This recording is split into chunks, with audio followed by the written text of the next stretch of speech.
pre-premiere YouTube video thing saying I'm doing stuff, but not this time because I didn't know I was, so it's all right.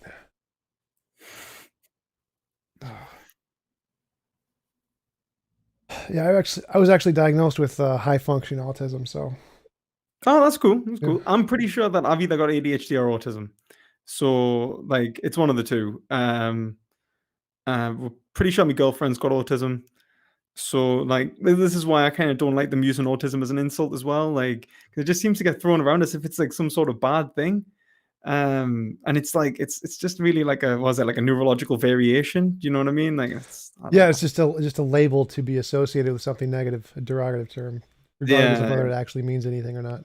that's the thing. Like I think some people just use it. I think some people don't even use it in the same even reference in the condition even sometimes. So like it's quite a few words like that. Like and I did actually write a paper defending various uses of words and saying that you could, but like I think it's the fact that like they normally reference autistic behaviors and then usually have an attack. But Well, I think I yeah, don't. the same thing on like retarded. Like that usually has nothing Yeah, to do with the actual condition. It's just a pejorative. Same with gay. Gay doesn't usually have yeah, anything to do with the exactly. actual position. So Yeah, most words are well, I like think that, the fuck, same thing. yeah, exactly. I wrote. I think I wrote a Gitchian Wittgensteinian sort of defense of that, like where the definition, the contextual, the definition of the word is contextual upon the language community, which develops the concept. Yeah, I think Yeah, actually most insults are like that. I don't think any insults are actually I meant literally. words are like that. That's how it works, like really. But I think that the issue is that they kind of do. It's when people reference the actual condition and then say it's negative. That's when it becomes like actual hate speech, I suppose. Um, Yeah, that not that makes a I lot think. more sense, especially than the feminist position of just using the word in a pejorative is somehow hate. Like, no, that's Oh no, I hate. ridiculous. No, I haven't managed to get a feminist to debate as yet. Actually, I keep trying, but like I reached out to Christy Winters. Yeah. I reached out to her. She said she would, but that she wasn't really keen on it because she was because she's a social scientist and I'm a philosopher. And she was like, "Well, I'm not really a philosopher, so you might want to find a philosopher." And I was like, "Well, where am I going to find a feminist philosopher?" So I did. I found a PhD feminist philosopher, PhD student, and she wouldn't debate us either. Like none of them really are willing to defend that position to critique. I've found. They kind of just want to tell you to educate yourself, and the reason you disagree is because you're not educated. And it's like, well, actually, I'm pretty educated. I mean, if I'm not educated, I mean, I'm doing a PhD. If I'm not educated enough to understand this, how much education do you need, man? Yeah. But yeah, like, it's funny. Yeah, definitely. So yeah, we're live. Sound looks good. I think sound good. Sound good. Question mark. Sound is not God. Good. Question mark. All right. We got a few people in chat. 20 something. Cool. So you're a vegan. I'm not a vegan, but I think veganism is moral, and we both hate Ask Yourself, so we have stuff in common. I wouldn't go so far to say hate. I'd say that we've had issues in the past. I think that he probably hates me.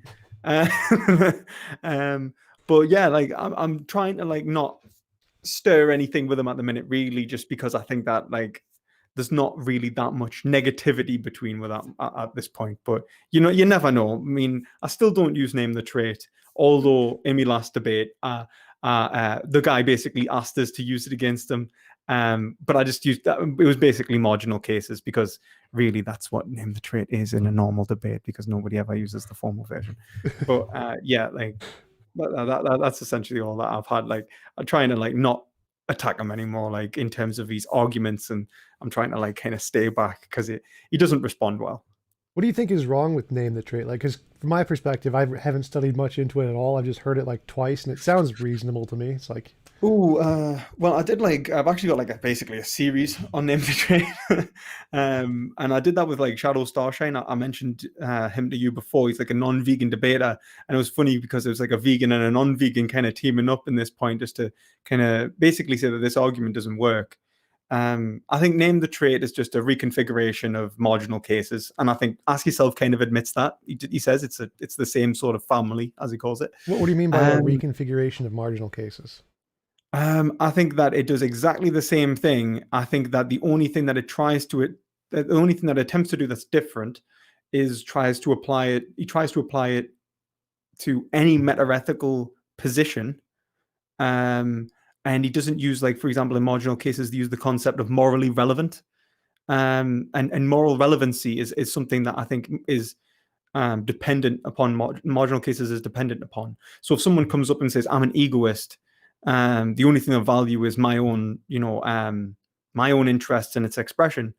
I don't think that any marginal cases is going to come to the conclusion. Like, you could go like, right, well, why do you care about like all these different groups? And it's just going to go extrinsic moral value, extrinsic moral value, extrinsic moral value, because everything's based upon myself, on egoism, and that's how everyone functions, right? And you probably go social contract theory kind of sort of scenario, in which case you can't really run marginal cases on that person. You're going to have to go into meta-ethics and challenge the egoism. So your objection is that name the trait is essentially just picking the most strange cases you can think of and seeing that the fact that they can't account for that is trying to defeat their whole position, when really their position might be able to account for most things, even if it can't those really strange marginal cases? Well, I think that it doesn't even need to go that far. Like, I think, like, for example, like this idea of trait equalization, like, it doesn't actually function if you apply it. Like, look, if you like, I had a debate with like Brain and so on. I had a debate with Brain on Vegan Gains' server as well, with Foot Soldier. And trait equalization, it doesn't make any sense in the way it's worded. I haven't seen the new, if he's reworded it again, because he changes name of the trait every so often. So he might have reworded it again, and he might have fixed the problem. So I'm not sure. But when I was critiquing it, the issue with name the trait was primarily trait equalization. It was essentially the idea that you can turn ontological object A into ontological object B, and they also must remain as two separate objects. So if you were to turn object A into object B, it would have never been object A in the first place. Right, It would have always Leibniz's been law of object B. identity. Yeah, Leibniz's law, exactly. And that's basically that's what I used against it. He didn't agree. And also they try to say, oh, but it operates in a separate, they try to use modal logic to defend it. But then I just said, like, that's not how the necessitation law works. You can't just throw out normal logic because it's modal. Like, that's not how that works. Yeah, so that's way further down the rabbit hole than I've gone, because I just understand it as like there is a property that makes things moral, and I think it's consciousness. And so if it has consciousness, killing it is immoral, and if it doesn't have consciousness, killing it isn't immoral, which is why it's totally fine to kill plants, but it's immoral to kill animals. But it seems like in that kind of an argument, the name the trait actually works, because it is a particular trait that this class of things has that this class of things doesn't have. Oh yeah, marginal cases and stuff like that. Like, those kinds of arguments, they're useful. Like, I said that like before. Like, I'm not saying that like these arguments are useless, but like, if they're not useful against everyone, and in all circumstances, which they kind of use it as like this kind of multi-tool. To try and like, oh, we'll just name the trait, and then we'll get to the point in which you say something which is like, it's this trait, blah blah blah. But it's like, if someone says, right, well, actually, I'm a moral anti-realist, and there's no such thing as ethics, or like, I'm a nihilist or something like that, and you name the trait on them. What's the trait? There's no such thing as ethics. Well, like, it doesn't work. Okay, that makes a lot more sense. I totally understand that as a criticism. That makes perfect sense. Yeah, and as well, like, I think as well, like, I like the idea of consciousness as being the sort of baseline for ethics. I think I agree for the most part. So, like, moving on to like our kind of contention, I think from what I was watching, like, obviously I was watching you debate Dr. Alex Malpass. I think it's Malpass, isn't it? Yep. Yeah. And interesting. Like, I was interested, and I think, to be honest, we agree on almost everything. We talk about imposition of will a lot, and the best of all possible worlds. Imposition of will is very much aligning with my continental roots. Like, I'm a Hegelian. The idea of talking about will is vitally important, and but I kind of want to understand what you mean by will, and whether we mean the same thing. And also, you did say that when you're in a normative sense, when you're trying to work out what is the best action to take, that we have to refer to the best of all possible worlds. So I'll let you speak now if you want to just say what was it? Was the What do you mean by will necessarily, and why we should refer to the best of all possible worlds? Well, by will, I mean something sort of like desires, but more generally, like if I want something or decide I want to take a specific path, even if I don't necessarily want it, that choice that I make is my will, essentially. I like this piece of ice cream, or I like to go play that hard video game or whatever. Those are my wills, or what I will to do. So it's just the consciousness plus some kind of choice. Right. Okay. So is that just purely volition then? Yeah, essentially. Okay. We'll get onto that in a second. And then the next thing, actually, let's just run with that first because the meta ethics. We'll get at the normative aspect in a minute. So this idea of volition being the grounding of ethics, why would you say that someone's ability to choose would be the grounding of ethics? So, for example, if someone wanted to kill themselves, would you say that in the best of all possible worlds, we should allow them Yes. to? Really? Okay. Yeah, I disagree. Um, um, and I use the concept of will as well. So I would say that someone can be mistaken in their preferences in respect to their interests. And I would say that, when you talk about desires, I think that when you look at desire, it's not a single desire that characterizes the human condition. And it's not a single person's desire from that point that also characterizes the concept of will, not just an individual's will, but the concept of will itself, which is a Hegelian concept. You've got like the absolute spirit or universal will, as it is. So in terms of individualistically, if you look at the sort of an egoist utopia in which everyone kind of does what they want and don't get in each other's way, kind of almost Ayn Randian kind of what is it? What the desires of rational men do not contradict one another kind of conclusion, right? I still think that you're not going to be in the best of all possible worlds. One of the reason I would argue that is essentially because you can be mistaken about what is in your own interests. So a heroin addict, for example, who takes heroin might want to take heroin, but will be mistaken on their reasons and justifications for taking it. They may think that this will bring them happiness, whilst this will bring them suffering. And if you can show that, then can you say that they are doing what they are doing their will? And the best person who argues that for this, I think one of the easiest people to kind of grasp is Socrates in Gorgias, and he says, "Is the fool free when he does what he wants, or is the tyrant free when he does what he wants?" And the point is that freedom isn't necessarily at the expression of one's preferences to be purely unrestricted. Freedom is the expression of rational self-determination. And I think that's where me and you would disagree there. I would say that what you are, when I was to say, if it is truly your will, then you should be able to give me true justified reasons for your action. And that was what makes it your will, that you are in possession of it, that you hover over your own existence in a way that you are able to analyze your own existence in a form of self-consciousness and know yourself for what you are in a way that would actually bring you happiness. In which case we would move from preferences to interests. You could say, I am wrong. I was wrong for wanting to do that.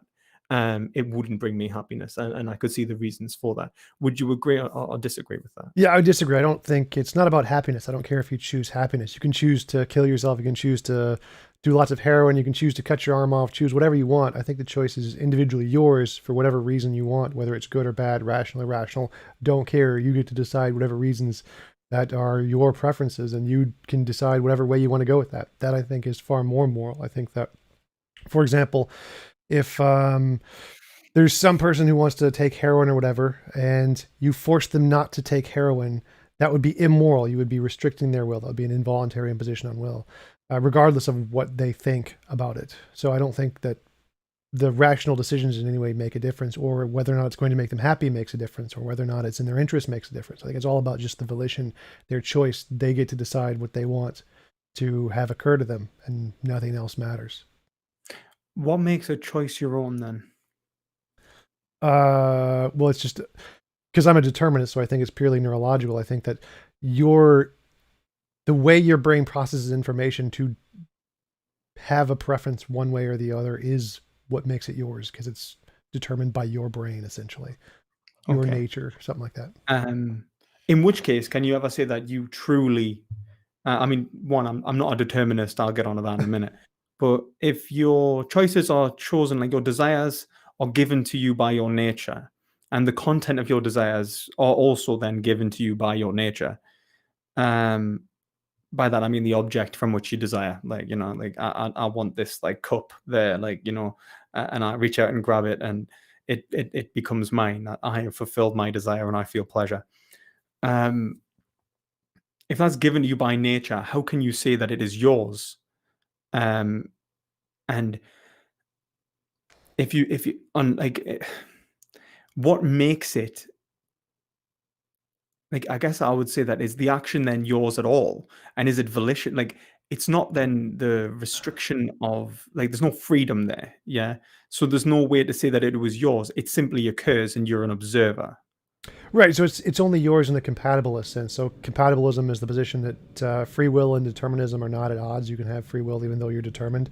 So even though your neurological state is purely determined by pre-existing physical forces, the flexibility of your neurology to do things in the world is what we're going to call that freedom. We're going to call that free will in a sense. And then that is essentially what you have. And so even though your actions are completely determined by pre-existing physical forces, you still have something we call free will, even if it's not. And that is sufficient for what I mean by volition. I don't actually care if it's fully free. I don't need libertarian free will. Seems like it's the illusion of free will then, no?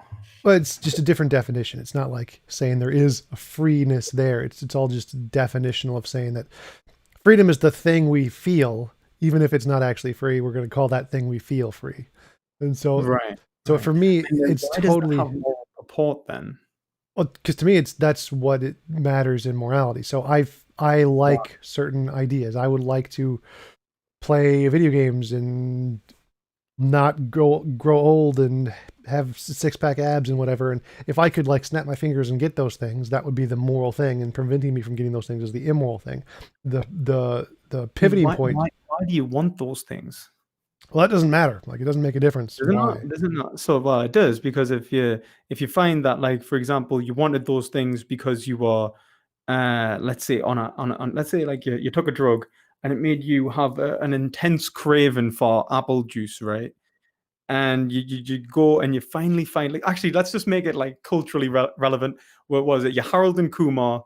You know, you're searching for White Castle. You need those White Castle burgers, right? So you're high as out, you know, you're on this absolute mission for these White Castle burgers, but just as you get to the door, you sober up. So you manage to get your burgers, but you no longer desire them. Would you say that that would be still moral, or? As long as the preconditions were also chosen by you, it's perfectly moral. If someone forced you to want something against your will, then and that's why you want it, then that would of course be immoral. But as long as you chose them, or if it's part of like your natural determination of how you were made through nature or whatever, and it wasn't like pre-programmed by some evil demon, then yeah, it's perfectly fine. So as long as it's just your nature and how you grew up and what your desires are, and those are the determining factors and what cause you to desire things, then that's all you need. You can just, as long as you fulfill those desires. I mean, what I don't understand is what the difference between nature and the evil demon would necessarily be, for one. Because they're just both pre-programming your action, aren't they? I mean, what's the difference? Well, the evil demon could potentially pre-program action in any way, which means it's not really your action; it's really its action.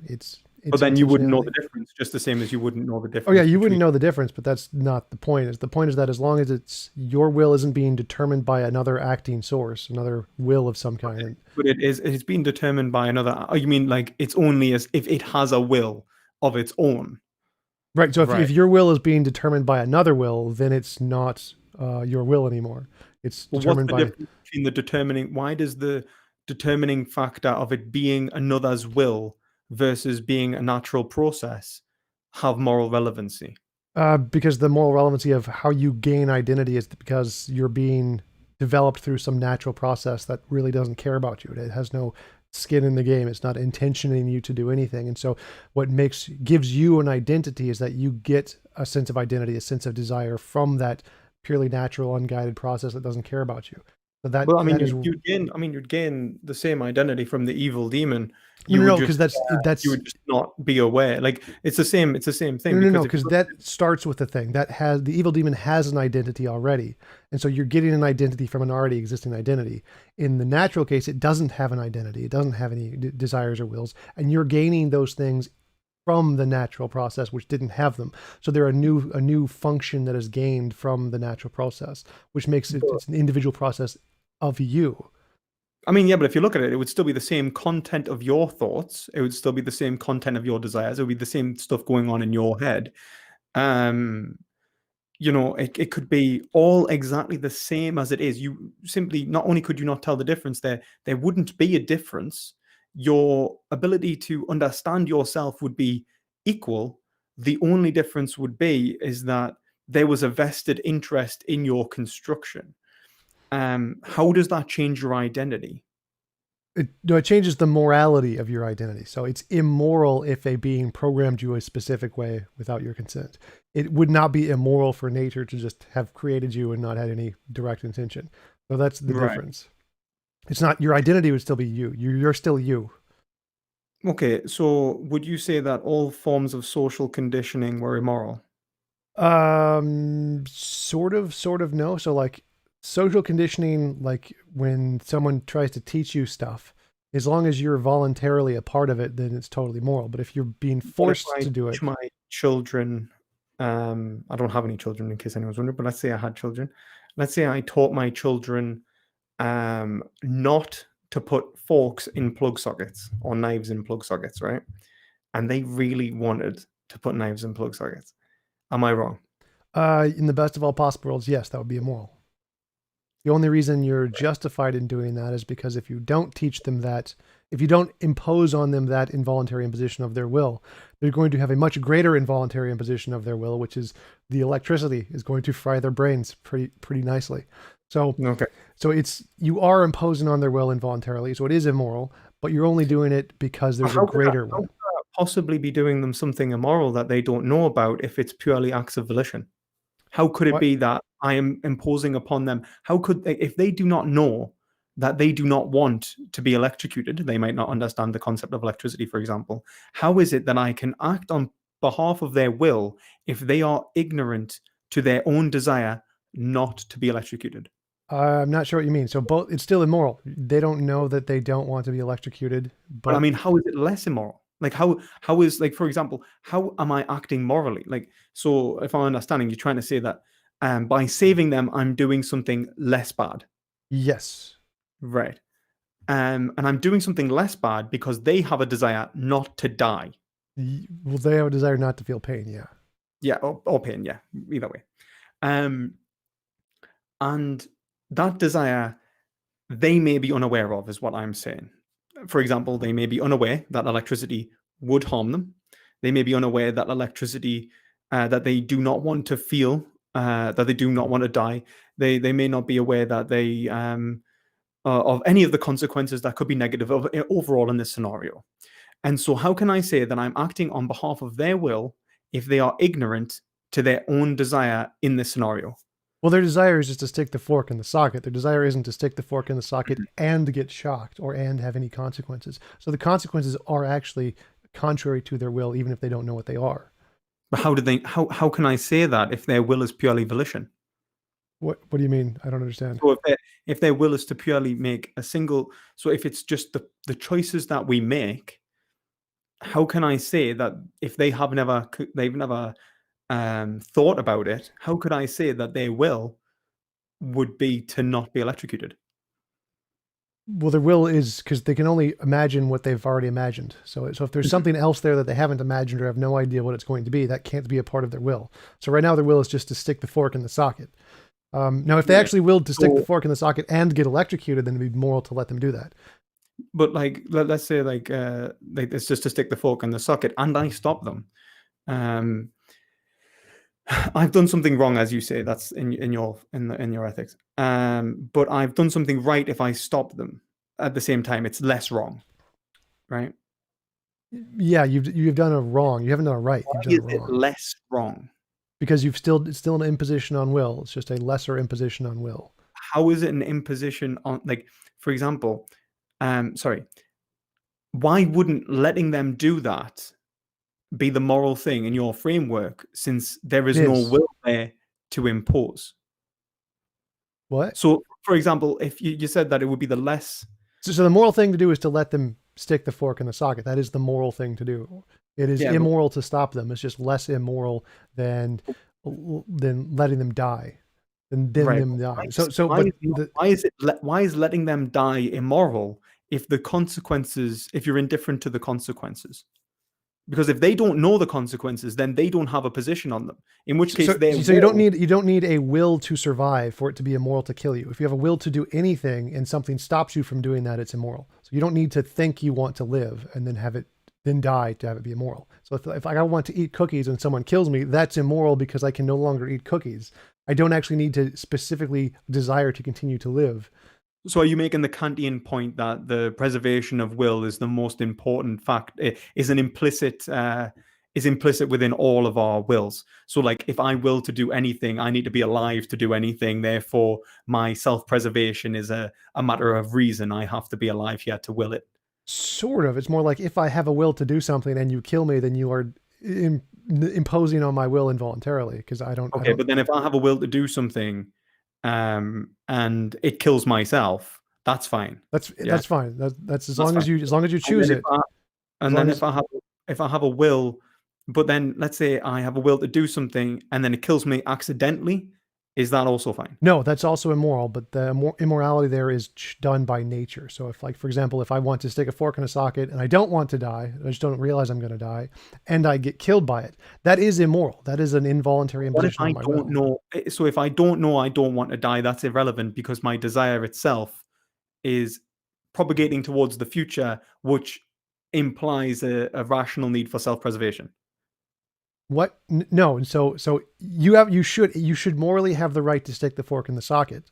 And if you die after sticking the fork in the socket, you have been immorally harmed, just like if someone killed you. So it is moral for you to stick the fork in the socket. It's immoral for you to be electrocuted against your will. But the immorality there is done by nature. So nature harmed you without your consent, which should be impossible in the best of all possible worlds. Harmed you without your consent. I mean, the harm doesn't matter, doesn't it? Because it's the imposition of will. You said it was just harm is an imposition of will. So if it electrocutes you and kills you, it is imposed on your will involuntarily, which is harm. But then doesn't everything in nature impose upon you involuntarily? All consequence? No, because I like cheesecake. Cheesecake does not impose on me involuntarily. I am voluntarily imposing cheesecake on myself. But there are many things that do, yes. Cheesecake, and let's say, but you cannot choose the sensation the cheesecake will bring you. You can only hope that it will bring you the sensation you desire. Yeah. Right. So as long as it's not rotten cheesecake, then it's yeah. But then it has it. Like the whole point is that like nature itself is uncontrollable by the will. Like we can control aspects of nature, but we cannot control nature itself. We can control our actions, yet, but we cannot control reality. Right. So there's many things in reality that we can't. Like I can't fly if I want to, and that's immoral. I can't get a six-pack by snapping my fingers, so that's immoral. If we lived in the best of all possible worlds, we could do that. I could just snap my fingers, get a six-pack. I could fly around. I could eat cheesecake and make it taste like blueberries if I wanted to. So in just like the Matrix, we essentially would just be in the Matrix where we could just make anything do whatever we wanted it to do. So that would be the best of all possible worlds where we did have control over those things. The fact that we don't is horribly immoral. The fact that we are forced into this kind of a world where we can't fly if we want to, or where we can get killed and not have any choice in it, or be able to opt out of suffering. Those kinds of facts are horribly immoral about this world. I mean, I will say, like, I mean, you're a determinist, so when you talk about immoral, like outside of human action, I don't agree. I don't think morality applies to, for example, I don't think like a volcano exploding is necessarily immoral. A natural evil, maybe, in terms, and we could probably maybe meet somewhere there, but not immoral. I guess what I'd say is, it seems to me that when you're talking about the imposition, just to clarify on that just a little bit more. So, because of the discoveries in neurology that there is no free will at all, it's all pretty determined by neurology. If that is the case, if we assume we are purely determined, then the word morality shouldn't refer to this mythical idea of free volition stuff because it doesn't exist. It's completely farcical. I think it's logically impossible. So what we should actually on my lap is a book called Free Will and Continental Philosophy, and by David Rose. Really good book. Basically, my position on morality there, if anyone's interested, and I would absolutely disagree with the idea of neurology even nearly informing anything on free will. I think that the concept of free will is epistemically prior to science. I think that science as a form of investigation requires the notion of free will to function.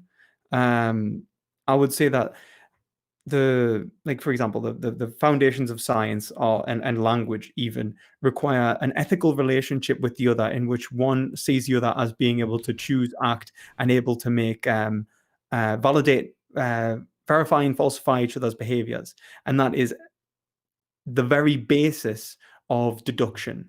And without that, we wouldn't have the possibility of of science. So when we're trying to apply something like determinism to and causation rather to humanity, what we're actually doing is we're making an epistemic flaw, because we're trying to say that the conclusion is actually prior to the epistemic foundations which allowed us to institutionally come to that conclusion. That would be my argument about it. I'd say that the problem of free will is actually the problem of free will. There is no problem there. It's just it's a mistake in language. But it's fair if people want to disagree. We can talk about it at some point. But but just to clarify, so if there is no free will, then what we mean by morality has nothing to do with choice. It's all about different determined processes, and we should use the word morality to refer to something more like imposition on your will, regardless of whether or not it's free. That's why that's why the term morality for me includes natural evils, because that's more what morality is. I understand. Yeah, I get why it does make sense if you take that position. Like what you're doing is you're making a descriptivist case on morality. But I think one, I would say that it's not as if you're doing anything but describing your own emotional states. Then, yeah. Sort of. That wouldn't be emotional states, because you can have different emotional states from the actions. So the actions or the choices could have various emotional effects on you. It wouldn't necessarily be the emotional states. But why do you act? You just do? You do? Neurology determines my actions. So in neurology, what is the action urging process in your brain? Neurotransmitters firing. Okay, and that's but you experience it as... most of it you don't experience. Most of it's post hoc, so you don't actually experience any of it. Emotions are after the fact. I mean, the evidence for that is shoddy at best. Ironclad vast majority in neurology of experts in neurology, psychology, cognitive science, and philosophy. It's pretty ironclad. But neurologists don't know what they're doing. They don't know how to read the brain, for one, not properly. And then even if we do talk about, let's say, the intentional states beginning before conscious processes, like psychological experiments, they don't take account of urges. They don't take account of psychological variations. They don't take account of the concept of vetoing, and even even if it is a subconscious intentional state that is propagated forward, it then doesn't imply hard determinism anyway. So well, I'm not sure. There's several different things you mentioned there. One, hard determinism as a metaphysical claim about reality isn't what the physicalism about the brain is claiming. So it's not making the larger claim that everything is determined just because the brain is determined. It's just making the claim that our mental actions are determined by physical processes in the brain, regardless of what about ultimate determinism is irrelevant to the position. But there's different kinds of tests we can do for that in the brain. One would be like the future prediction test of, say, pick right or left, and we can just look at your brain and know which one you're going to pick before you do. And that's a pretty good basis based on future testable predictions. But there's a better one, which is we can literally zap your brain and make you do stuff or feel stuff or think stuff just by zapping your brain, and there's nothing you can do about it.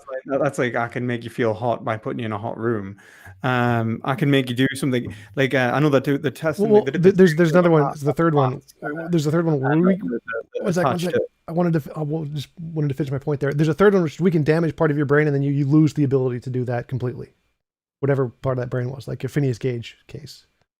Yeah, well, I mean that's fair enough, but all it does is actually show, like, if we look at it, like, all it does is show that, like, you can control, like, one, from what I'm aware, like, we've done a lot of this on rats. Like, for example, basically attached a toy car steering wheel to a rat and basically made it run around. That really doesn't show whether the rat experiences free will, like has the experience of being in control of themselves, or is experiencing an overriding force upon their body. So, like, whether it's actually able to change their mental state is separate. So, for example, what I would say you are, and I think you would agree, would be the consciousness which resides in your body. You're not just simply the body. So if you were to, let's say, have, let's say, brain damage to the point in which you lost consciousness, like your entire current consciousness was destroyed and replaced with a new person who's still identified as TJump, that wouldn't be you anymore. Yeah. I go with the consensus with neurology on that one. So it's literally your brain is you. I don't know. But if your brain, like, the thing is that, like, I think that I think we're going to have a problem with identity one, because I don't think your brain is you, because if your brain, like, how long do you think you survive for then? Like about 24 seconds? Well, so depends on how you define the identity. So if you are just the process that is produced by the brain, and the brain is a bunch of particles, as long as the brain is intact, then you exist because you're just the process produced by the brain. So there's no problem of identity there, unless you're trying to define identity as specifically just the conscious state that you have, which deteriorates every tenth of a millisecond. Yeah, there's like I think Strawson says that, like, maybe it's every 24 seconds we'll have like a quite there's a point in which something changes in terms of the energy in the brain as well, and then then you've got, like, when you go to sleep and you wake up the next day, is that just like a RAM restart? Just bang, you're an entirely different consciousness. I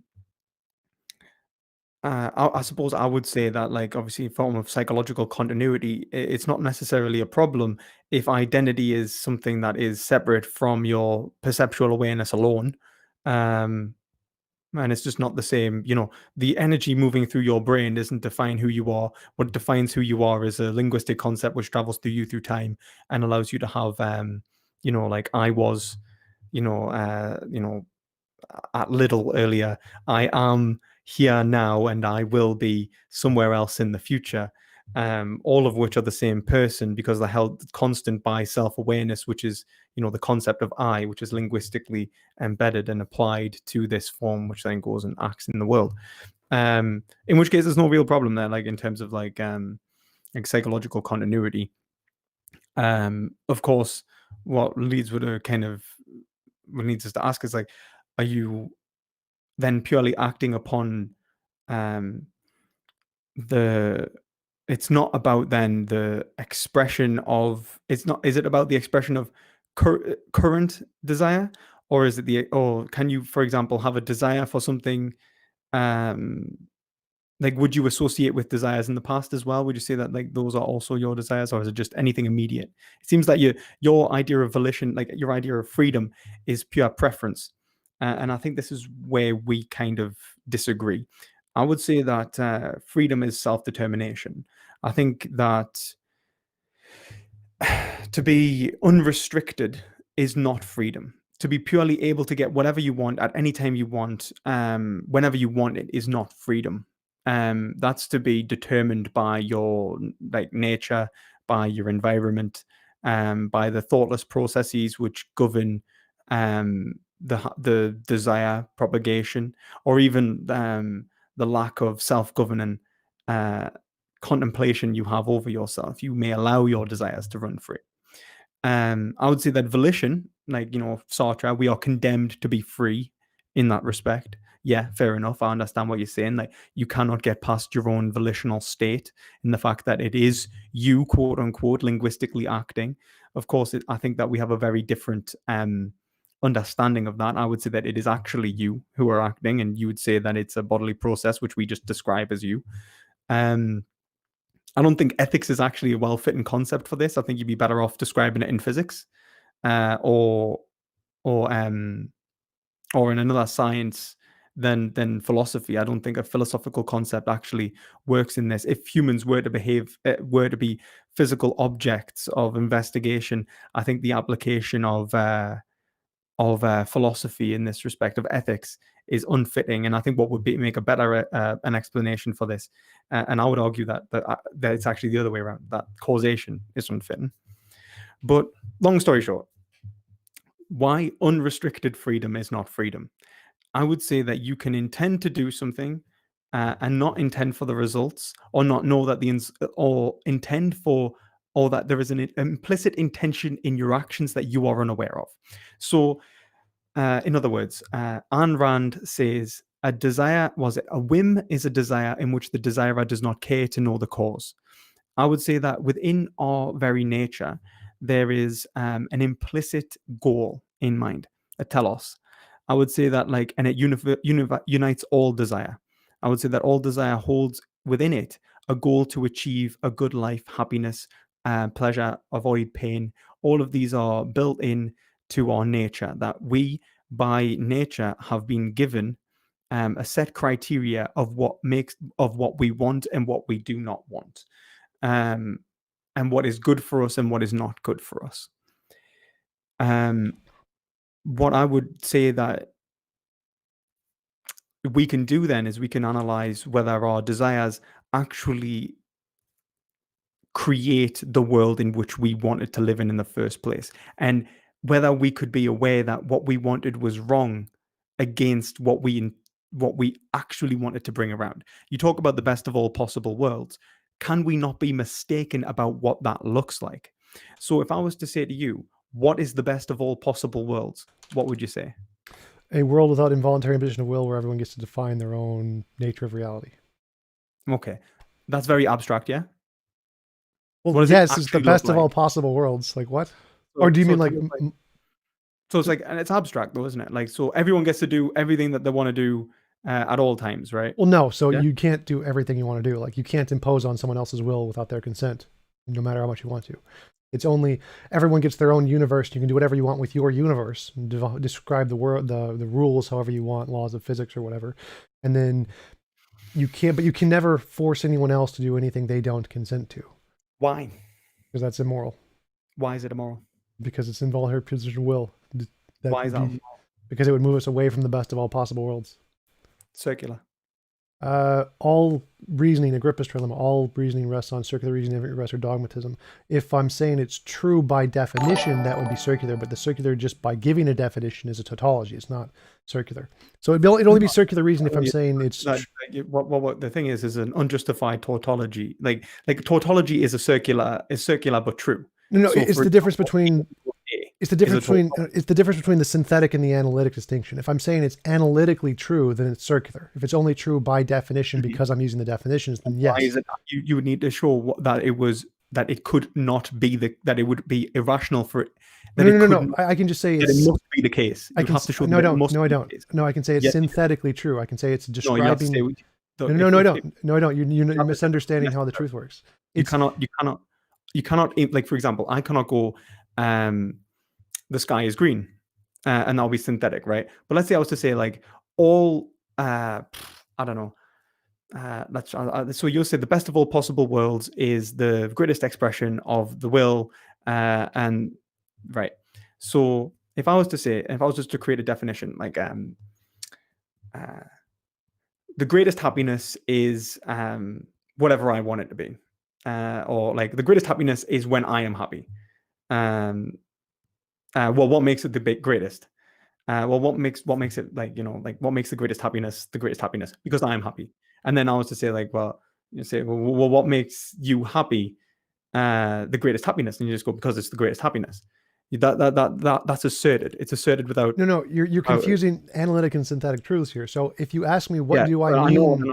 I know analytic truth is true by definition. Is true because it must be the case. Right. So a triangle must have three sides. Let me finish the statement this time. So again, I'm saying it's true because it refers to something in the world like a Platonic object. If a Platonic object of our Platonic morality is true, then this definition, if it corresponds to that thing, is true. I can give you what I mean by these terms, but it's true because it refers to the object in the world, which makes it a synthetic truth. And the definitions don't matter. All the definitions are just describing this thing. So it's not true because I'm using the definitions. It's true because it refers to a thing in the world. Okay, so you're arguing that there is an ontologically objective fact that is that Yes. the best of all possible worlds, right? And how do I identify that fact? No idea. We're still working on it. Like the best we got How right would now you is identify that fact? yeah. So the best we got right now is moral intuition, moral progress. Looking at those things, we can draw a line, dotted graph, see if where does it lead, and see if intuit that this thing might be there. So that's an assertion.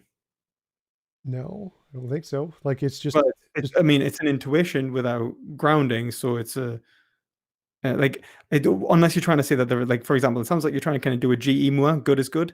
No, absolutely not. So again, this is exactly like science. Like we see stuff fall, we see it fall at a consistent rate. Let's infer, well, based on this, what is it causing stuff to fall? It's, well, I have no idea, but here's the rate at which it falls. F equals ma. What is ontologically, what is the stuff that causes it to fall? Like Newton, I have no idea. I'm just looking at the evidence, trying to create a principle that describes what we're seeing. Now, so I don't actually say anything about the ontology of what morality is, but I can tell you if it is a thing that in the world, like a Platonic object or whatever, then the truth maker isn't the words. The words I'm describing at the F equals ma. That's all circular because there's an equal sign there. Just this word means this word. So if I say immoral is involuntary imposition of will, it's the exact same thing as saying F equals ma. And so if you ask, what do I mean by ma? Well, I mean F. And so obviously that's going to be circular, but that's not what makes it true. The truth maker is the fact that actually it would be. I mean, physics is as ostensive, so you'd point towards you'd be like, I mean that. Yes. Momentum. Yeah. Yes. Yeah. Exactly. So I'm doing the same thing with morality. So when I say something is moral, I'm that thing is the moral thing, and what I'm referring to is like moral intuition and moral progress. So the two evidence. What would you point to? So if I was to say momentum, I would point to an object moving. What would you point to with morality? Moral intuition and moral progress. Those are the two evidences. So moral intuition, that can be a sense. That's just a sense, yeah? Yes. So it's like my seeing, like, for example, if I see an object move, but there was no object there, has the object actually existed? Like if I hallucinated? No, that's a delusion. Okay. And why couldn't we have a en masse delusion about morality? We could. That's definitely a possibility. Okay.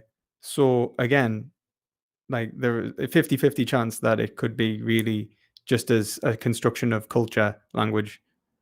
There's lots of different possibilities of what it could be. There's many different interpretations in philosophy about the solution to objective morality. Mine is just a hypothesis like any other. Just like in quantum mechanics, you have like 10 different interpretations of physics. It's not like it's not like we have a 50-50 on any of them. They're all just guesses. So none of them are right. Difference is that those fields have like ontological foundation in terms of where you can point towards at least a physical reality which has metaphysical grounding. No, they don't. Physics doesn't make any kinds of assertions about that at all. So I mean, for physics to even function, it has to rely upon the concept that a physical exists. No, it doesn't. It's not a part of physics. Okay, so you don't think that so you think that physics could function exactly the same if there was no such thing as a physical world? Yeah, that's the brain in the vat argument. Yeah, but brain in the vat would imply that there is a physical reality. The brain in the vat argument is a reality implying laws of physics in like a kind of computer simulation. It would be like there are laws, but they're describing something different from what we are aware of. That's like all right. That's not the point. The point of the wait. So the point of the brain in the vat argument is a class of arguments that show everything we know about reality could be wrong, like Descartes' demon. So in Descartes' demon, we have a perspective of reality. Was wrong anyway. Descartes was not wrong about that. Descartes was wrong about idealism. But the point is that everything we know could be wrong, and it only works in the sense that we perceive it to work. So it's possible physics isn't describing anything. It's just an imaginary construct in our heads, and that there is no physical world. Idealism is true. That's one of the things idealists argue, is that physics works perfectly fine, even though there is no physical world. It's just idealism and stuff. There's no contradiction there. What I mean is that like what physics is describing is implied within the metaphysical. Like there is an epistemological foundation for what physics is necessarily able to function as in that we are experiencing a physical world, that whether it is physical or not, like in terms of like ultimately like the physical reality is indifferent to how physics functions, fair enough. But in terms of like how the necessary conditions from which physics is reliant, physics would not function the way it does as a deductive field if it was shown that physical objects did not exist in the way in which we are experiencing them. The field would actually have to modify and change which does happen, and institutions do modify and they do grow, and you see like modifications from like alchemy to science, for example, and like the improvements of like various fields. But like in terms of the foundations, like the metaphysical foundations for physics, they're implicit within the and even the epistemological foundations for physics in terms of how our reasoning functions. No, when you're talking about Descartes there. So that was the same thing you said earlier about that free will was the underpinnings of science and those things. That's absolutely false. Like science makes no metaphysical ontological claims about reality at all. It just assumes them. How would we choose, like for example, how would we act within a field, right? Like remember. See, I've actually got to see if I can get you a quote. I'll get you a nice quote.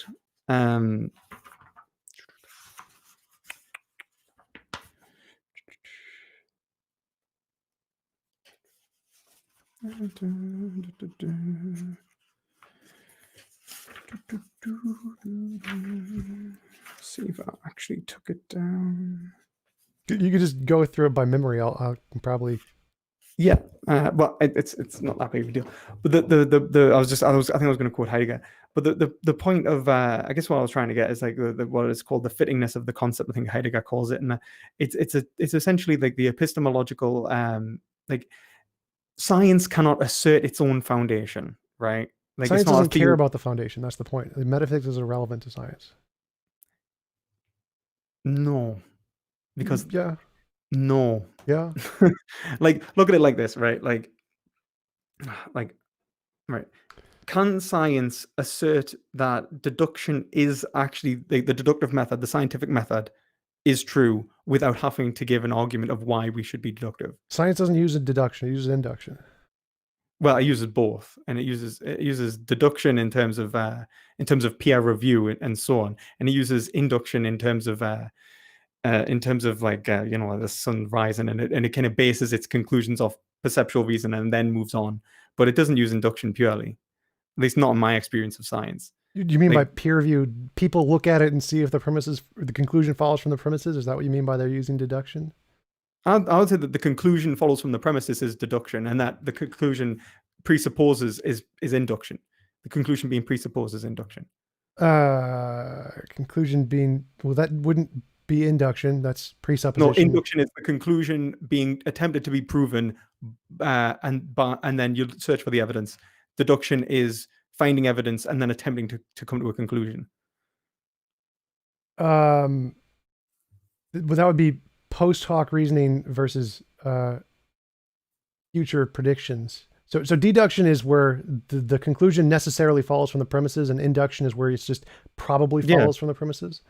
So yeah, but like in terms of method, induction would be to stipulate a conclusion and attempt to find evidence, and deduction would be find evidence and then stipulate a conclusion.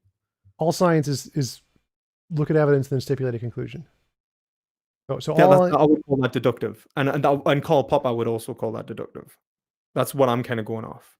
Okay, so by deductive, I'm just using the strict philosophical sense of the conclusion necessarily follows from the premises. So in science, it's always you look at evidence, then try and make a conclusion, for sure.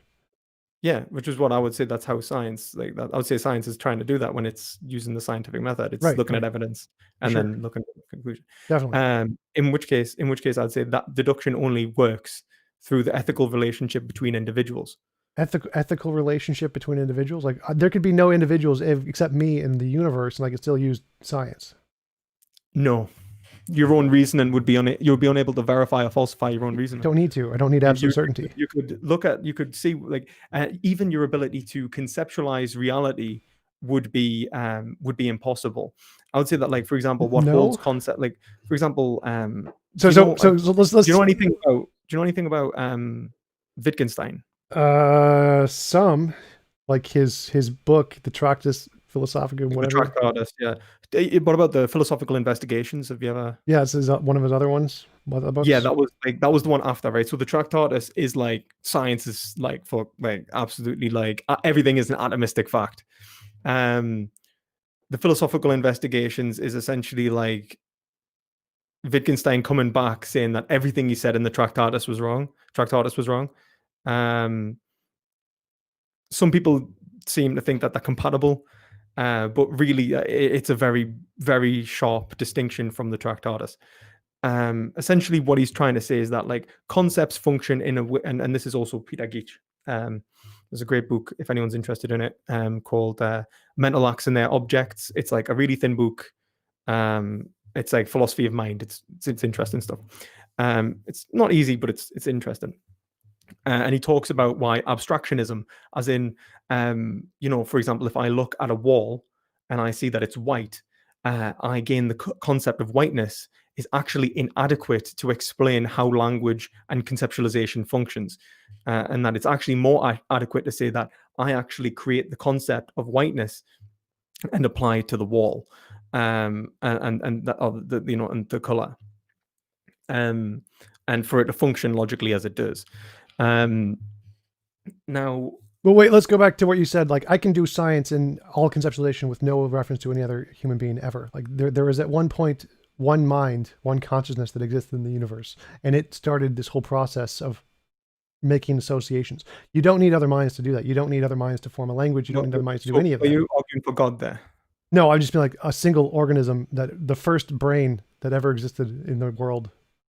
But wait a minute, what? Wait, we'll get onto that in a second. Because you said you needed reference to other people to make sense of like how physical reality or reality as a whole, ontological reality. Right, yeah. And so I'm saying you don't. If there was at one point there was a single brain in the universe and it was doing all of this stuff without any other brains. Like, you don't need reference to any other human being. Like, there are many cases where there is a single human being who lives like in a forest on their own, or who was like abandoned, and their brain is working just fine to make these associations without reference to any other human beings. You don't need that at all to do science. You don't need that at all to do conceptualization. They're not incapable of inducing a concept. I'm just saying they're incapable of understanding their own concept. They're incapable of forming deductive arguments, is what I'm saying. What? Like, that makes no sense. I'll explain in a sec. So, like, the whole point of what I was referring to is a guy called Wittgenstein. And the reason I was referring to him is because he argues that language cannot be private. So, right, the private language argument, but that's wrong. It's not wrong. It is definitely wrong. Do you think it's wrong? Why do you think it's wrong? Because you can make a private language all you want. Like, all you have to do is reference objects. Like, I can say that as blah, blah, blah, blah. And it's yeah, fine. and then what's the private language argument arguing? That the reference to what you're speaking can't have meaning without it being able to be conveyed to other people, something like that. It's not, but kind of, but like, I think that like it's overly simplified. So but like, essentially what it's actually saying is that grammar, that the linguistic framework of something like English, Russian, whatever it may be, is actually holding our conceptualizations in between multiple minds so that we can have a referential point in which we go, if I go blur and I point at that object, and then I go blur and point at that object, or I go, that's a cat and that's a cat, and they're two separate objects that have no ontological similarities, for example, but I've forgotten, for example, that I said it about the other object, I would be incapable of knowing which was not a cat. I would be something could be both A and not A at the same time. They both be P and not P at the same time. We cannot hold. You run into essentially like it becomes incoherent, because there'll be no standard from which to reference of our capacities for conceptualization. The whole point of something being or for the whole point of the private language argument and saying that it's impossible to have a private language is to say that it simply could not function in the sense of being coherent. You would be incapable of knowing whether your interpretation of the word was the same or different to any other point in time, even in the same sentence, because your interpretation of the word would be the standard from which the word was used. They would be both the same. You could never use a word wrong. But that's the same thing as Gödel's incompleteness theorem of logic, is that any logical system can't be shown to be internally consistent without reference to an external logic. I mean, that's true of all knowledge. You don't need that absolute certainty. What you say with logic, it's like what Wittgenstein, I think, does adequately show. And I think what even Aristotle kind of points out, it's impossible to think illogically. Logic is a function of our mind. It simply cannot be rejected.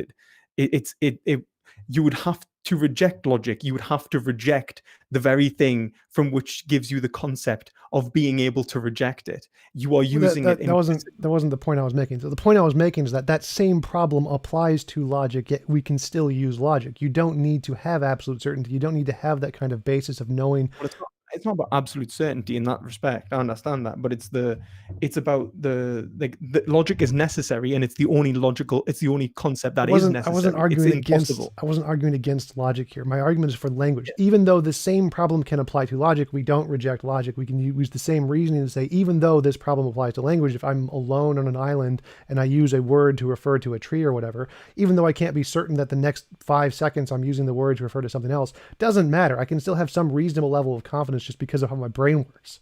I can still say that the word I used, blah, still refers to the same tree, and be reasonably ascertain that I'm meaning the same thing just based off my personal experience without any reference to any other person.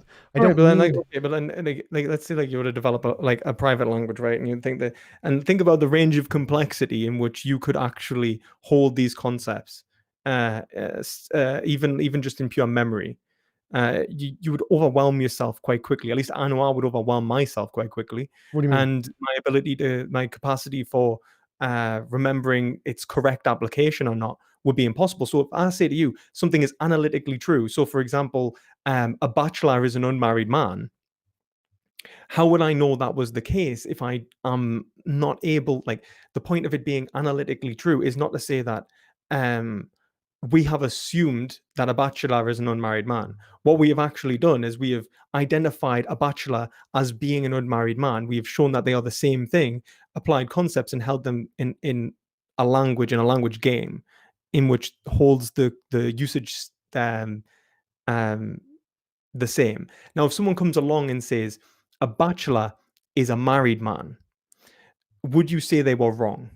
No, they can define it any way they want. They're both right. But then there's no such thing as right and wrong because logic doesn't function anymore. No, logic functions just fine. It's just the meaning of the words is different between different people. All deduction then is assumed. There is no rational argumentation that they can go premise A, premise B, premise C, A, B, C, and then actually show that it functions in that way. It would just be an implicit assumption. I'm not understanding your point here. So language is arbitrary. Any word can mean anything you want it to mean. So if I mean by bachelor an unmarried man and that guy means by bachelor a married man, we can both be right because the language is arbitrary. It doesn't make a difference. Okay, right. Okay. Look, right. But for logic, would agree that for logic to function, we'll have to identify metaphysically separate, at least nominally, separate objects. Yeah, like A, B, C. Yeah. And then show logical inferences of, for example, they are not the same object. They cannot be anything but themselves. You'd have to show the law of identity, maybe the law of non-contradiction, depending upon your interpretation of it, and so on. You'd be happy with that, yeah? I think so. I'm not sure. So if I was to say that, so if I was to try and make an argument, and I was to say that, at one point, all swans are black, right? And that's a black swan. Therefore, was it all swans are black? I don't know. I really like the color black. Therefore, I really like swans or something. I don't know. Anyway. I should have just went with the Socrates as a man one, but whatever, right? If I was to say that, right, I'm relying upon a level of deduction in which the words actually in each premise correspond to the same object, in which I go that the word swan and the word black and black, no matter who reads this argument, it would flow the same because it shows a logical. You want to use the words to mean the same thing in each sentence. Yeah. And if they don't, then it wouldn't function. It wouldn't be an argument. It would just be PQR. Yeah, exactly. And that means that language has to be held constant, because if it wasn't, then anyone who reads it would interpret it separately without any, there would be no way for them to hold it constant. Right. Yeah? So if language just continued meaning to continue change in No, well, sufficient, language can change, but the grammar would have to change with it. Like, for example, you could have a language community evolving over time. That's fine. so But it for would just be example, like we could have the word gay. If we said it in the 1920s, we said that man is gay, and conclude he is therefore homosexual. That sentence would not make sense to someone in like the 1850s, because then the word 1850s gay meant happy, not yeah, homosexual. I agree. So No, language, because they're from a different language community. right? So language does change. That's not a problem. The fact that Yeah, language language can changes. change. It can be relative and change within a community, but it cannot be individualistic and change within a person's mind. Because if it was dependent upon their interpretation, they wouldn't be able to show whether their interpretation was actually correct or not. There'd be no way to verify or falsify whether their reasoning was functioning adequately or not. Right. So like everyone would be capable of asserting the truth with equal merit upon a claim, regardless of evidence. Right. So I can just, again, so logic is a language that describes reality. Reality exists prior to logic. So when I say that is blah, or whatever, that tree is blah, and I 5 minutes later I come back and say, oh, look, it's blah, I'm assuming that I mean the same thing by the words, but I don't need to know with absolute certainty that I do. I can just assume that they mean the same thing, and I still There's a justify difference between absolute certainty and even having the possibility of verification or falsification. If it's unfalsifiable that you are using the word adequately, then this is so there would be no way of even asserting that you are using the word right, because you would be referencing only your consciousness in a given moment right now at each point. You'd be like, you wouldn't even like, so for example, if I walk past the tree and I go like tree, and then I come back and I go tree, and the tree is a private word that I've made up and not something held constant within English or Russian or whatever the hell language we want to put it in. Then in each scenario, all I'm doing is pointing at an object and naming it tree, because the standard doesn't exist. It's simply my consciousness, which is I'm relying upon myself to hold it still. It becomes subjective. Truth then it's still would become subjective. subjective. It's still subjective, even in a larger culture with lots of people. It's just contingent on the group instead of the individual. Could you not see how truth would be subjective in this scenario in terms of if we're No, I'm interpreting? saying the same thing applies to the society. The number of consciousnesses make no difference to the argument. It's always going to be like, we don't know with absolute certainty that is going to be the case. It's always that. That's what we rely upon is probability, right? Yes. So there's not a problem there. There isn't a problem there. I can be alone and call that tree and then be confident that it's still tree when I come back. That's perfectly reasonable. I have no issues there. There's no logical problem there, even if I don't have absolute certainty in that case, or what I call absolute certainty. You don't need that. What you're talking about isn't a problem. Like, yes, you're right. I can't be certain, but I can be reasonably confident that when I come back and say tree, even though that's just a word I made up in my head, it still refers to the same thing. I can still have confidence in that, even though I can't to know whether you're using the same bloody I don't word. need to. I don't need to. I can have confidence. I don't need to know. Yeah, but your confidence is irrelevant to the truth. If we were to say the truth is a thing, what you've done is you've destroyed truth. You've made it subjective. No, I haven't. It's called fallibilism in philosophy. You don't need. It is. I'm a fallibilist. This isn't fallibilism. Yes, it is. That's the argument you're making. Is that, oh, you can't have certainty that what you mean by those is there. That's essentially the argument. Actually, this would require, for this to function the way it does, you'd have to have something more similar to infallibilism, in which I could assert that my definition would remain constant because of my brain holding a constant, that there is a necessary factor which holds a constant for it to actually function. It would be like this way actually destroys the possibility of truth. It's not about like, no, it doesn't. It does. It does. Not. It's because truth, I heard the correspondence theory of truth. Truth is that if a sentence corresponds to reality, it's true. And so if what you mean by the sentence is that tree and that tree exists and it corresponds to reality, the sentence is true. Yeah, but like the words you use, for example, are universals, right? So if you're using a universal, for example, like tree, everything that's not ostensive is a universal pretty much, right? Yeah. So like tree, desk, like chair, whatever applies to, since you're using Platonic forms as well, I suppose you agree, like universal concepts or forms within reality, right? In which I reference I'm more of a nominalist. I don't think there's any universals, but. Well, so you don't think there's any universals at all? In reference to language and objects in those kinds of sense, not as much, without like several exceptions like laws of logic, that kind of thing, but that's a different conversation. Okay, so if I was to say a desk, you wouldn't say that was a universal?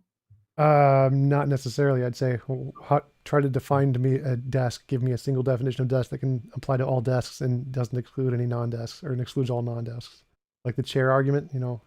Yeah, I know the argument. I guess the issue is that like, and then someone obviously you try and reference a chair that has like, you know, Postmodernist chairs. yeah, exactly. This is this is this is the whole. But postmodernists don't believe in truth. So yeah, I believe in truth. I believe truth is that.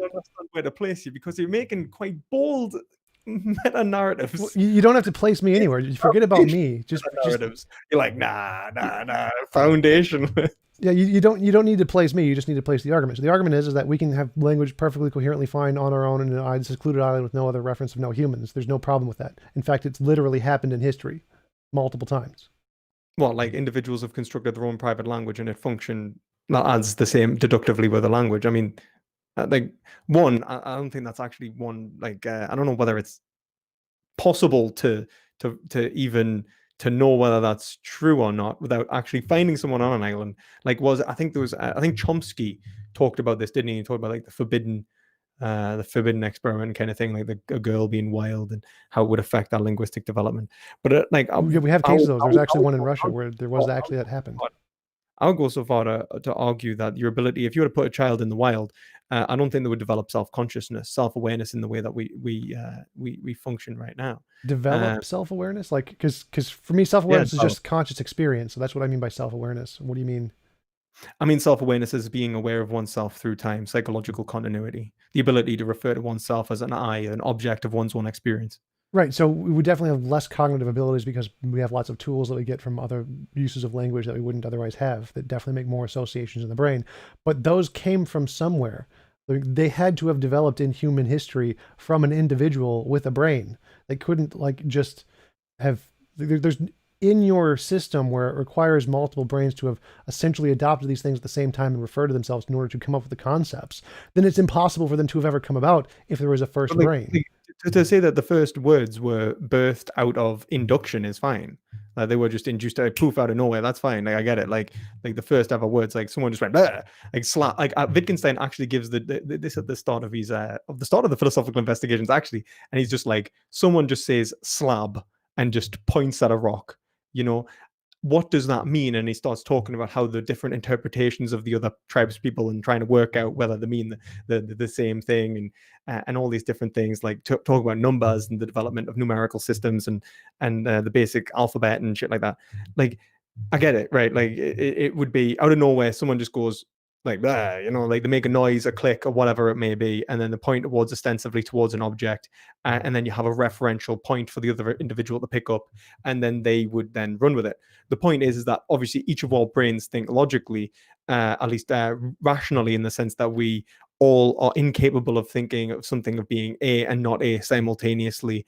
In terms of the laws of logic, actually all function within our minds. I don't think either of us disagree with that, do they? I don't think so. Okay, cool. So go back to your original example. Like if we have someone in the forest and hears a noise like a branch falling or whatever, and that branch has a fruit on it or whatever, and he eats the fruit, and then he associates that sound of the branch falling to the fruit, and then anytime he hears that sound or makes like tries to replicate it, then he now has a private language of that cracking noise or whatever means food.